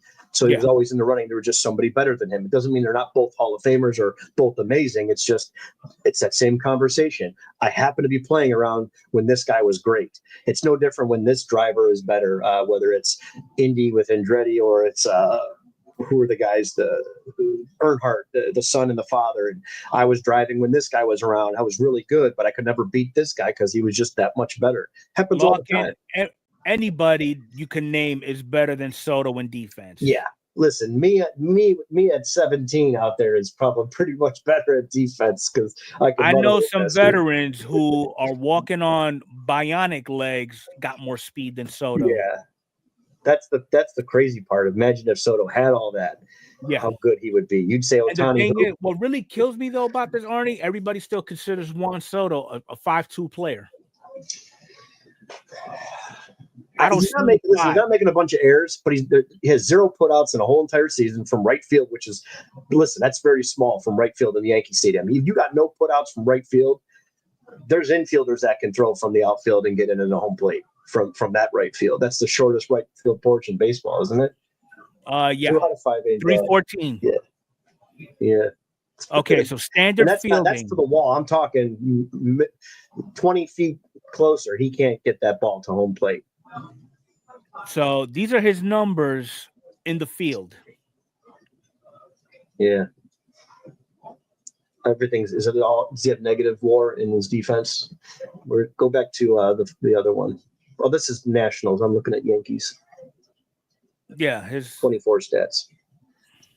Does it have a defensive WAR in there? -1. Is that it right there? Where's his D WAR at? Those are advanced. I know it's not possible. Let's just say that, okay? Right. But imagine if he was like a Mookie Betts. Yeah. Then we'd be talking a different conversation. Does he get $800 million? Do the Yankees let him go? You're right. This is the fun stuff. Like, this is the what if game. But getting back to my point about watching guys like Miggy that I never paid much attention to in that regard, but now that he's gone, it's like, man, this guy was amazing. Yeah. The only reason why Soto is such a force to be reckoned with is because of his great eye discipline and what he can do with the bat. That's it. Yeah. Yeah, Joe, I agree with the defensive. Yeah, maybe he had some errors out there, but he has 0 putouts from outfield. I think Stephen Kwan had the most in the American League. I agree, Locke. And 2 tools out of the 5 ain't bad. That's not a bad tool bag. Yeah, exactly. Yeah. Listen, there's a lot of guys that will trade. They'll look at Cleveland did it. They'll put a 190 catcher in there because the guy could stop a ball behind the plate in a 3-2 game. Game 1 of the World Series, whatever game it is. That's defenses. You'll trade offense for defense a lot of times. They do it in every sport, whether it's at the goal line, whether it's getting big and in the paint, you got to stop somebody, get a guy out there to take some fouls, whatever it is. You're putting your defensive guys a lot in big games and big spots. All right, I hate to burst your bubble there, Beast, but Soto is not the best batter in baseball. No, definitely not the best batter. No, not at all. Not by any means. Is he a top 5? Yeah, 100%. In 2024, he's top 5. Yeah, he's great. Listen, we're talking about greats here. This goes back to that same conversation. Who the hell's buying a ball that Aaron Judge dropped for $47,000 out of spite because the guy made an error? It's crazy. Yeah, Soto's crazy good. So is Judge. All these guys are great, man. I'd love to have any one of them on my team. Who am I lying to? Nobody. I'd love to have them all. The one thing I will say, again, I will give credit to Soto. He knows how to draw walks. Yeah, when he's definitely contact at the plate. When he makes contact, that ball's going to get hurt. Look out. Yeah. Here's the thing about him, though. He makes you put it in play. He makes you put it in the zone. That's one thing about him. That's the difference. And he's doing it at a young age, too, which that's where people say, man, he's scary good, the baked-in price of what Ellie could be. Ellie's they're banking on Ellie getting that K rate down from almost, 30%. He's striking out at 20-some% clip right now. It's almost 30. He gets that K rate down, this guy's going to be amazing. These were his numbers last season. This guy is raw. He is extremely raw. Look at those numbers: 105 runs, 76 RBIs, 67 stolen bases, 25 home runs, 160 hits. He's got all the tools. He just needs to honestly, Arnie, mature a little bit. I may get roasted in the chat, and that's okay. No, that's all right. I put him as a contender in breaking Ricky's record. Listen, he very well could. And again, it's health. And listen, he gets that K rate down. He's got to get on base more. And then, but here's the thing, though. Then they may change where he goes in the lineup. Steals aren't a big thing. If he's on a team where they don't send a bunch of runners, now Tito's going to go over there. Tito is aggressive with the young crew. He did it with Cleveland. So they will be stealing a lot more. So if you're drafted in fantasy, pay attention because Tito's a different type of manager. By fault, it will mess him up in some points, which I fault Tito for, but it's easy because I'm the Monday morning quarterback. He's very loyal to his guys. Dylan Cruz, it's way too early. You can't give up. Now's the time to buy that guy. If you were high on Dylan Cruz when he was hyped, you buy him when he's down and he's very, very raw. And this is what he did last season. Yeah, he barely played. 119 at bats. That's nothing. He just had enough time to put on the uniform. Yeah. And then again, these are stats. If you watch the team, I want to talk to someone that watches the Nationals religiously, whether they're good or bad. How did the kid play? Hey, he showed promise here. He was in a bunch of bad games. Oh, this pitcher went 10-2, but he only pitched this many games, and he got hurt. He's amazing. He's going to be the best next year. Well, no, they just played bad teams and they blew everybody out. It was 10-0, 10-2, 12-1. Then you got to look at those stats. Those pitching stats aren't that great. Just like a guy that's 0-10 with a 4.7 ERA in Soroka. Change of scenery. Watch those 10 games. Did he get run support? Did he get shelled by a couple bad pitches? Or did he get shelled for 3 straight innings? They just left him out there to get slaughtered. And then he had some good games. And then he got beat by bad teams, or he got beat by good teams. So I agree, Alan. That's really, really tough, man, and just comparing apples to apples. A lot of these current big names that we have in the league now, Ellie, Dominguez. It's all about plate discipline. He cuts that down by 5%. A couple of more years of molding, and that's it. Just watch him what's going to be good for him is Francona. Red's got a great manager. Francona's a Hall of Famer. Yeah, but even just watching the games on TV, I don't get to a ton of games. But I watch them. I listen on the radio. Or you just catch the news. Yeah, or just watch the highlights. There's everybody a 20-minute episode. Center. There's a couple of good channels that actually break down the game and put it under 20 minutes, which is a nice. It's better than the news, but it's not as long as the game. It doesn't tie you up, so you get to watch all the good stuff and you hear the play-by-play. What's nice is they do the play-by-play, so you'll hear the away team do their call, and then when it's an offensive call, they'll do the team that's on the field for offense, whether it's their home radio broadcast, which is nice, or TV broadcast. I like those a lot because you get to hear the unbiased take of a guy that's like calling the game the right way. So, I mean, we just got to see a lot of these new kids just get better, So we're going to be like our boy Skip over here. It's my turn. No, it's my turn. Skip. I love that shit in Sharp. Those two guys arguing all day. How the hell those guys get paid millions to yell at each other? My God, it's just like the guys that pay $47,000 for that baseball. They're probably the same guys giving these two guys millions to yell at each other. O'Neal and CJ Abrams are right there too. Oh, no, listen. Listen, the Nationals have a ton of prospects. They've got, they're loaded with some prospects, man. The Nationals got some offense. Just give it some time. They got a lot of good pieces right now. These are CJ's numbers from last season. Yeah. And this kid is another kid. 20 homers, 133 hits. How many at bats? Okay, so 541 at bats. So he played a lot. Again, these guys are kids. He's played 138 games. It's not a lot. It's not a lot of games. But it's more than half. Sure, yeah. But I mean, versus a lot of the veterans who could barely make it past opening season. Yeah, think about it. You got CJ Abrams, you got James Wood, and Beast just asked about O'Neal Cruz. These are his numbers from last season. Yeah, Cruz had a good team, but no, he was just asking about the other guy, kid from the Nationals, Dylan Cruz. Yeah, so you got Dylan Cruz and you got James Wood. I mean, yeah, that team's real young. Yeah, that team stripped everything down after the World Series win and pretty much been acquiring prospects. That manager right now over in Washington, he's running a daycare center. Yeah, they got to be one of the youngest teams behind Cleveland. Oh, definitely. Because Cleveland last year was the youngest. They got to be right there. Look who decides to join in. Oh, Mike, you look tired, dude. You look like you just ready to go to sleep right now. Like I just worked 15 hours? Or like you just woke up. Nah. Yeah, rough one, man. Yeah. Messed up with Aldi. What are you going to do? Truck shows up at 12 o'clock in the afternoon. Supposed to be there at midnight. Yeah. We're pretty much screwed. I bet the weather had a lot to do with that, too. It did. They got a little bit more snow. We were one of the later deliveries going out and everything iced up. So they had to postpone the deliveries. So.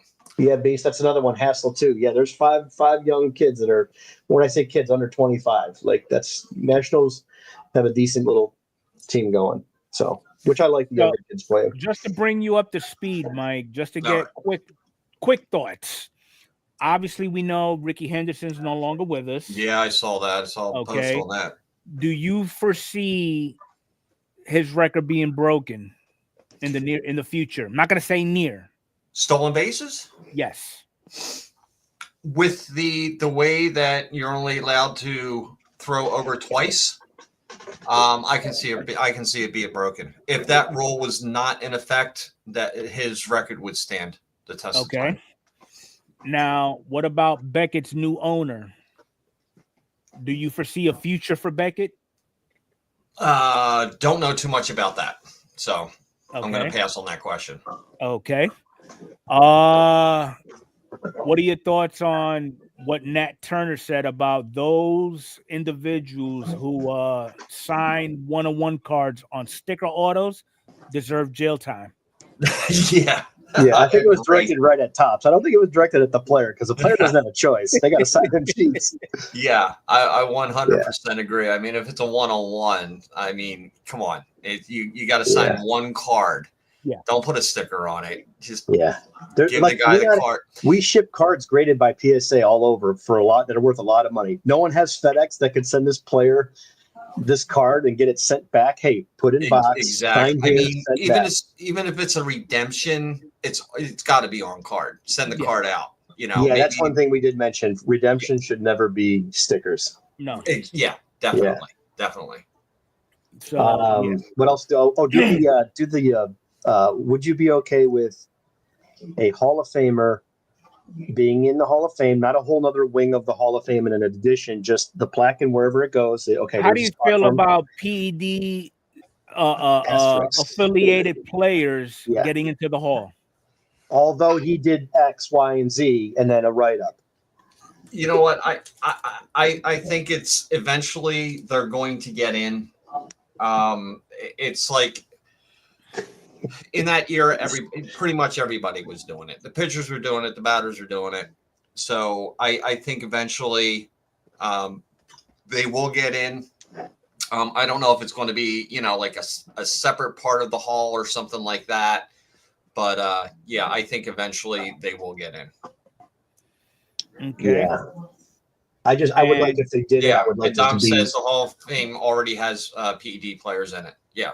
Well, here's the problem I have. They have the coaches that the managers and stuff like that knew about this, and they all knew about it. It was the best. It was the best thing for baseball. Yeah. The home runs were flying out of the park. They're punishing the kids and they're rewarding the parents. That's what they were doing. And after that strike, they needed that bump and they got it. And they didn't care how they did it. And now they're going to, Well, the strike was their fault too. They created that whole issue. That's the same damn thing and I'm bitter about that too, because it should have been the Expos and the Indians, because that's who was pegged to win to go to the series. But that's a whole other issue. But I agree.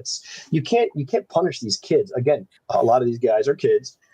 And then whatever the reasoning for taking stuff was, whether it was I wanted to get the big money, or I needed this, or I needed that. You can't ignore the guys in charge, especially with baseball. It's a very close-knit thing. These guys are together for a very long time, not like football for 15, 20 games, including preseason. This is every day. Yeah. This is 8 months out of the year plus. Yeah. So I don't like that, the fact that some of these guys that manage these kids and coach these kids, whether it's bench coach, pitching coach, whatever it is, in some capacity, they all had to have known. Now, you did miss the highlight of the podcast, though, Mike. What was that? Dom agrees Roger Clemens should be in the Hall of Fame. Yeah, we actually screenshot it. We're going to blow it up, and we're going to send it in a plaque. I've already posted that screenshot on Twitter. Wow. Layout it's a Christmas miracle. It's a miracle. Mike, you worked all these hours for something, and here it is. You've been keeping touch with all the latest moves that's been going on in the offseason? Yeah, pretty much. I just saw that Goldie's going to the Yankees for a year. Yeah, Max Kepler, you guys got him for a year. Yeah, I don't know. Any thoughts on What's any the of those reasoning moves that behind happened? Naylor's going to Arizona. Yeah, Naylor's gone. Which Naylor? Josh Naylor. Our first Josh Naylor. Yeah, he's gone. And the Guardians picked up Carlos Santana, which is he's been our guy since he was a teenager. We love him. Yeah, he's He's a great. Cleveland loves him. He's one of those guys that I'm glad he's coming back, and I hope this is his last year. And it's kind of like McCutcheon going back to Pittsburgh. Exactly, same exact thing. Which is a good thing. Now I'll tell you what, everybody's happy. Now, honestly, we don't care what happens. Like if you go on some of the forums and stuff that I follow for Cleveland, like on Facebook, people are just like, we don't care. We're good. We got Santana back. We're happy. 2025 is a win. Enfuego, what you said about Kepler, why did they pick him up? I mean, if you look at it, the Phillies really only have 3 outfielders. They have Castellanos, Rojas, and Marsh.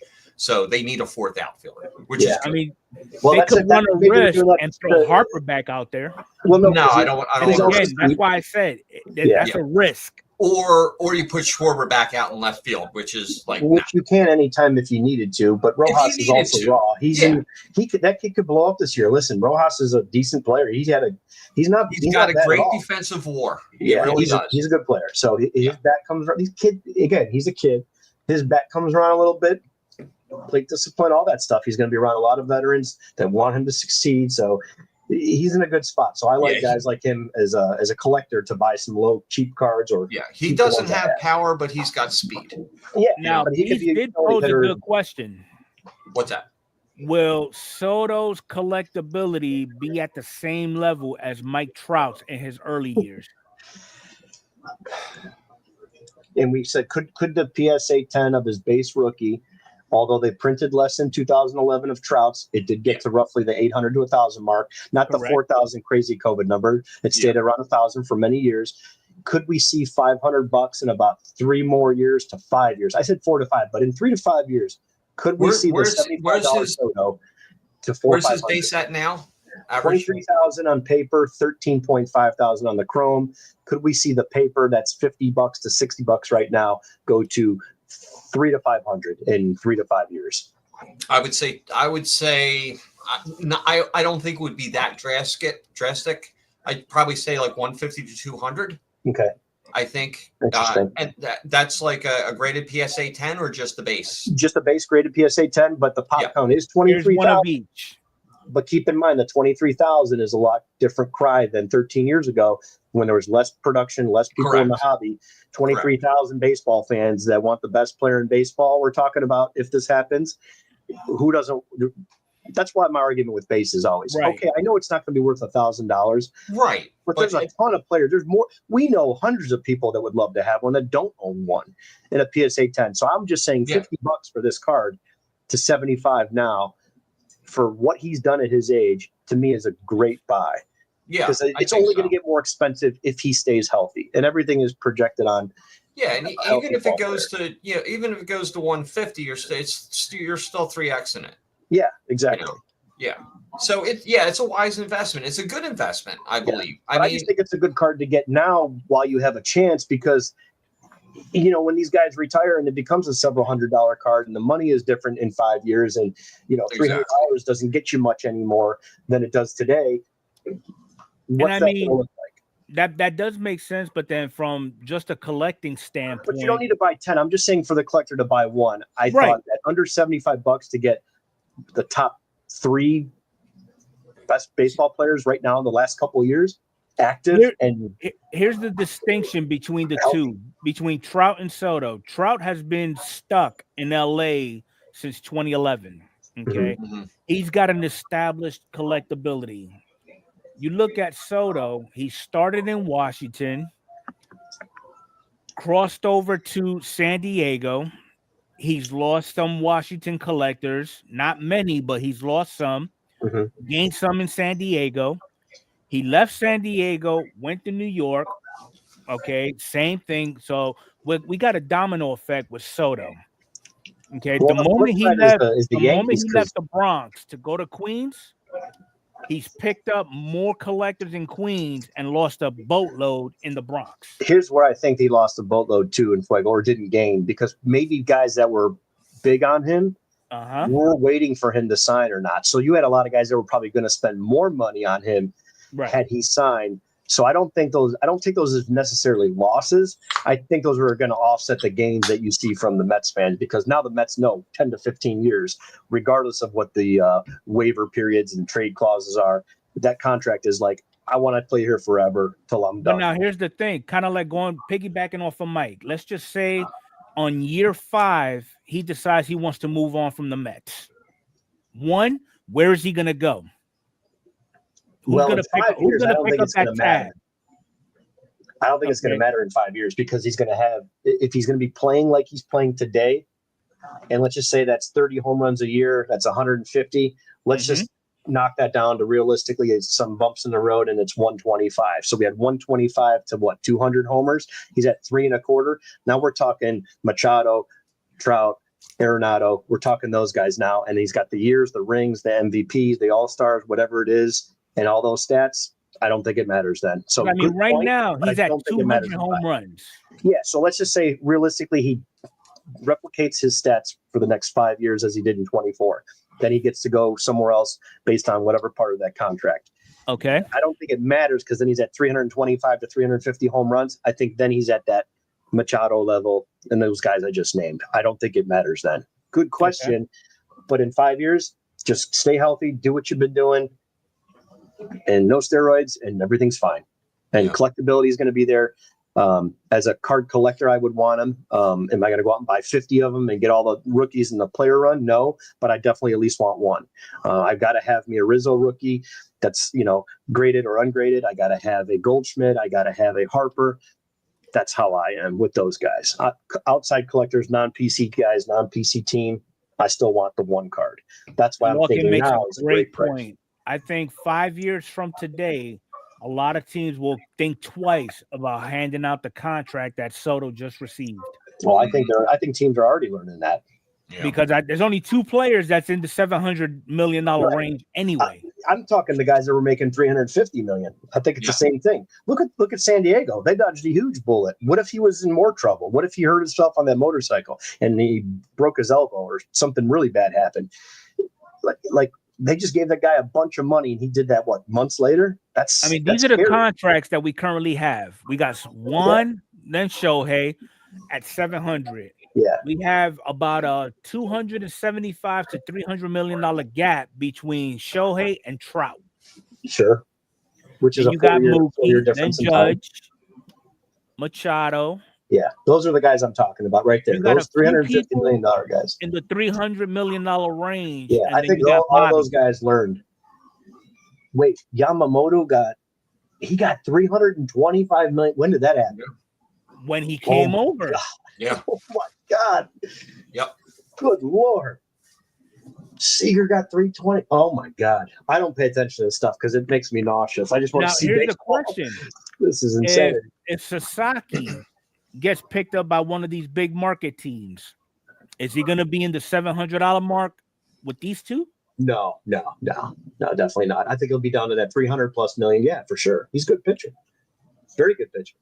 Is Lawkins still in, or is Magnus still in here? Look at that. Lawkins said, two rings in the top 10 combined.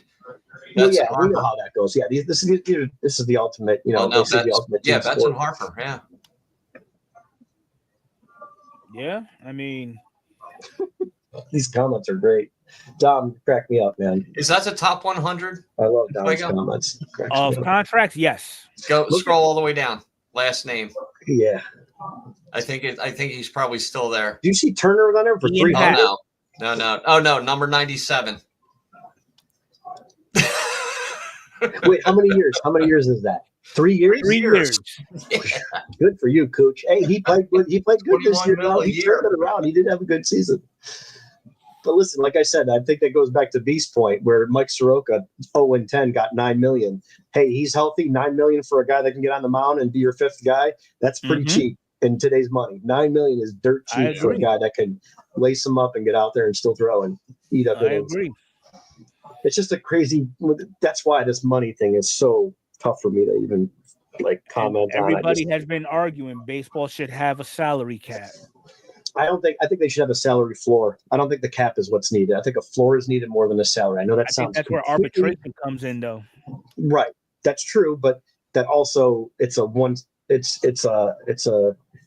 dead end road. You know the outcome over year 1, 2, and 3. You know what it's going to be. So that's why they're getting creative and giving these kids $70 million and $100 million at 20 years old and 3 games played, because they'd rather gamble that way instead of saying, hey, if he gets good, I got to pay this guy $300 million, or he walks and he gets $400 million, or I get real lucky and I spend $70 million and I snag me a $300 million player and give him 70 right now. That's what we're going to start seeing. Just start gambling. Yeah. Floor comes with the cap. That's true. Yeah. I'm saying if we had to pick one, I would go with the floor. I know that sounds backwards, but yeah, it is what it is. I mean, I'm still going to watch baseball anyway. Exactly. Oh, absolutely. Yeah. So I'm still struggling to buy a box of Transcendent or whatever the hell that stuff's called. I still can't afford that. No, even if I was to put my house up for collateral, no. Thanks, Magnus, for clarification. So how many? So they have to actually get here and get 2. Wait, 1, 2. He's how old is he? 23. Yep. Pull up that kid again. So yeah, he's 23. Okay. So that's the term. It's 25. Yeah, right. We did talk about that before. Thanks, Magnus, for clarifying that too. All right, so we are over the 2-hour mark. I don't want to keep Mike here for an hour because he's pulled 26 hours of work in a 24-hour day. There's only 15. Yeah, close enough. I'm rounding up. He's making me tired. I'm rounding up. It was only 15 and 31,000 steps. So and dog years. Yeah, but you also got to be at work in about 15 minutes anyway. Yeah, I got to get up at 3:30. So yeah, that's pretty close. But whatever. But this was an awesome stream. I do want to go ahead. I do want to go ahead and announce that our final podcast episode of 2024 will be on the 28th.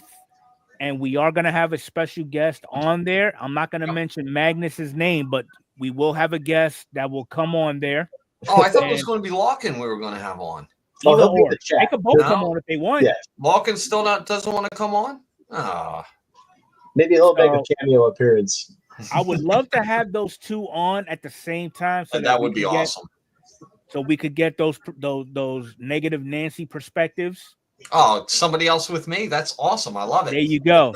All right. But ultimately, what we are going to be addressing is our experiences with the hobby throughout 2024 and our expectations, even though they're fictitious, but it would be nice if they came through for the next year. And chat as well. Keep that in mind. So next week, if you want to drop in, once we start talking about those topics, it'd be nice to hear what you guys think for what you'd like to see for the upcoming year. I'm going to hold you to that, Dom. All right. So look out for that. I'm looking forward to that episode. It's going to be awesome. But other than that, Arnie, you got anything going on? No, I was going to do that Ginter break of 22 Chrome, but I'm tired, man. I don't feel like doing anything tonight. I'm going to go lay down and relax. Yeah, so we'll do that another day. We'll sell out spots and stuff. That's all I've got going on. It's up on the site, but it's full case Chrome, and which is tough to come by. So hopefully we have a fun break with that, but no time soon. Maybe next week, midweek after Christmas, we'll get it done. All right. Before we go, I received this purple envelope, and I didn't order it. And I think somebody in the chat knows who it's from. From April Hendricks in Phoenix, Arizona. Sent to me. I have no idea who that is. I opened it up, and I got a Nerlens Noel card. Mm. And on the back, Christian Wood. I'm like, I think this person sent me a package that I shouldn't have received. So then I take those two cards out, and I see this. Like, wow. Whoa. It could only be from one person. That is a big boy card. It could only be from one person, and that person is in the chat, and he's done this to me before. My buddy, your buddy, our buddy, Dom. It's got to be. Killer card, man. It's got to be. Awesome, Dom. Dom, thank you so much. Love the Schnitty and the powder blues. Oh, yeah, the powder blue. The powder blue is awesome. That is nice thick pen there too. Nice silver. Yeah, nice thick silver pen. What year is that card from? Wait a minute. Let me get the old man magnifying glass out. Top stuff. You all right? I didn't want to see. I just wanted to see you use that thing. That's all that was. Oh, it's 2023 Topps Diamond Icons. Yeah, it's not a. I mean, Diamond Icons hasn't been around that long. Yeah, I've never seen that card. That's why I think it looks great. And Diamond Icons and that's on card. That's not a sticker. That is a relatively expensive product to get into. I would say so. Well, Dom's kind of highbrow too, so yeah, he's an upper echelon. Dom's not even commenting. Dom, is that from you? It had to be from you. Well, Dom did say he recently started an OnlyFans. That's true. And I finally got my socks. I got 3 and all he's doing is flossing socks. Things are good around here. So, yeah, Dom I was expecting socks, but I got that instead. So I'm happy. But yeah, my feet will be cold, but that's all right. And there goes Dom. No wobble. Yeah, I knew it was you, Dom. You recognize that purple bubble mailer anywhere. Glad to see that the community goes out of their way to take care of their own. You couldn't really ask for anything else. Absolutely. I mean, Arnie surprised me with an early Christmas gift. I was not ready for it, so I had to. I thought he was out of the chat. I thought he left. He was in there like 2 hours later. He just pops up out of nowhere, like he was waiting to hear the word Julio, and then bam, he bids lower than I bid. I'm like, I thought you left 2 hours ago. I don't need this card. I had to go out and pick out pennies from my couch. The couch cushion. And I ended up picking up this bad boy for him. Yeah, which I do. Numbered to 15. I do not have that card. Awesome, J. I know you didn't have it because you're not a supporter of Pink. Listen, that's an expensive box. That's like a $500 box to open, and maybe you get some Cleveland Indians, and those are tough to come by. And that's an expensive product to buy into. It used to be cheaper. It used to be 300 something. Now it's 480 or something. Everything used to be cheaper. Yep. Hopefully it gets back there somewhat next year. Arnie, you got any breaks coming up for the new year? Just that one. It's the Ginter. It's a full case of Ginter Chrome from 2022. So there'll be 31 spots. It's 49 plus shipping. Random teams. There'll be one person that gets all the non-baseball, just like I did in the other one, which is like the home run spot. You want to land on that one. But it's all Chrome. It's 12 hobby boxes. I've never seen it in case format until recently, but I got offered one. So I bought it. And they've always been like loose boxes. And I've never even seen a case broken before. So is that the one that has, you're not guaranteed an auto in there? Correct. But is it one auto per case or like 4 autos per case? I'm not sure. I've never seen one. They're hard to hit. We did, however, I did have those loose boxes, and I did pull that Juan Soto for Artie about 3 months ago. Because I know out of Ginter, A-Rod mini auto framed was pulled. Oh, the regular Ginter. Yeah, because these the Chrome has, I want to say the day we had the people in town for the National, I think there was between 4 to 6 color per box, and some had 7. Oh wow! I think the highest we had was 7, because I know Dom bought a box, and Mike Huddle was here, and his son opened the box for Dom, and I think Dom got 7 colored cards out of that. Yeah. So I'm pretty sure there's roughly 4 to 6 is the normal, but the highest box was always 7. So should be a lot of color. Don't know what the auto is going to look like, but you know how it goes. It's 22 product. You get the big rookies in Julio and Witt, Stephen Kwan, and recently All-Star coming up. How the hell are you going to say big rookies and mention Kwan's name? Well, his stuff's been going up, man. His stuff's surprisingly he's getting some love now, which I don't like because I'm getting more money to buy his cards. I love collecting when he was just a nobody, like no one knew about him. Do you have any plans for archives, Arnie? I'm gonna wait, Mike. And if you want to do one, I could ship you the damn cards and you do it. I don't think I'm gonna do one. I mean, if I did one, it would be like a 3-box break, but they're like at 155. So it's nuts. Let me see if I can get it cheaper before you do anything. Because listen, those prices are going to be the same after it rolls out. let me see if I can get some, and maybe, hey, I'll take a half a case in the store, and then you do the other half case, and I'll ship you the boxes. You do the break. Yeah, it's not like I'm not paying more money for that. No, I'll buy an older product. I'll buy a 23 product that's better, but it's got good prospects. It's a better product. It's just a little cheaper, or the same price, but it's a better product. I'm not. Yeah, but the 24 class is really it's pretty damn good. Oh, it's definitely good. I definitely would love to do it. The 2 autos is a draw. That's nice because you get the old players in there too, and those guys can be pretty cool. So you know, we'll play it by ear when it comes out. What, January 8th? Is that what it is? January 8th? I think January 8th.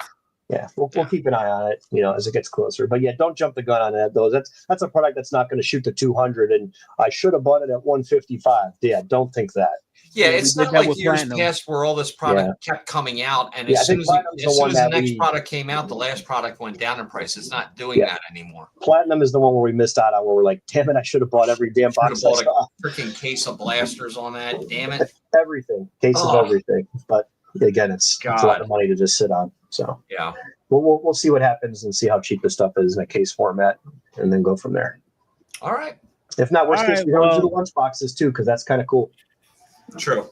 And that's 1 auto per versus 2. So so that's all I got. I appreciate everybody hanging out with us. If you haven't done so already, go ahead and hit that like button for me. Subscribe if you haven't done so. And we will definitely look forward to seeing you again next Saturday. But in the meantime, happy holidays from the Enfuego home to everybody that's in the chat. To Arnie, to Mike. Great job, chat. Hopefully everybody is on Santa's nice list, not naughty list, with the exception of Beast. But well, his last name is Cole, so there you go. You might get a stocking full, but keep them warm. Yep. So have a good night, everybody, and we will see you next week. Yeah, good stuff, fellas. Thanks, chat. Sounds good.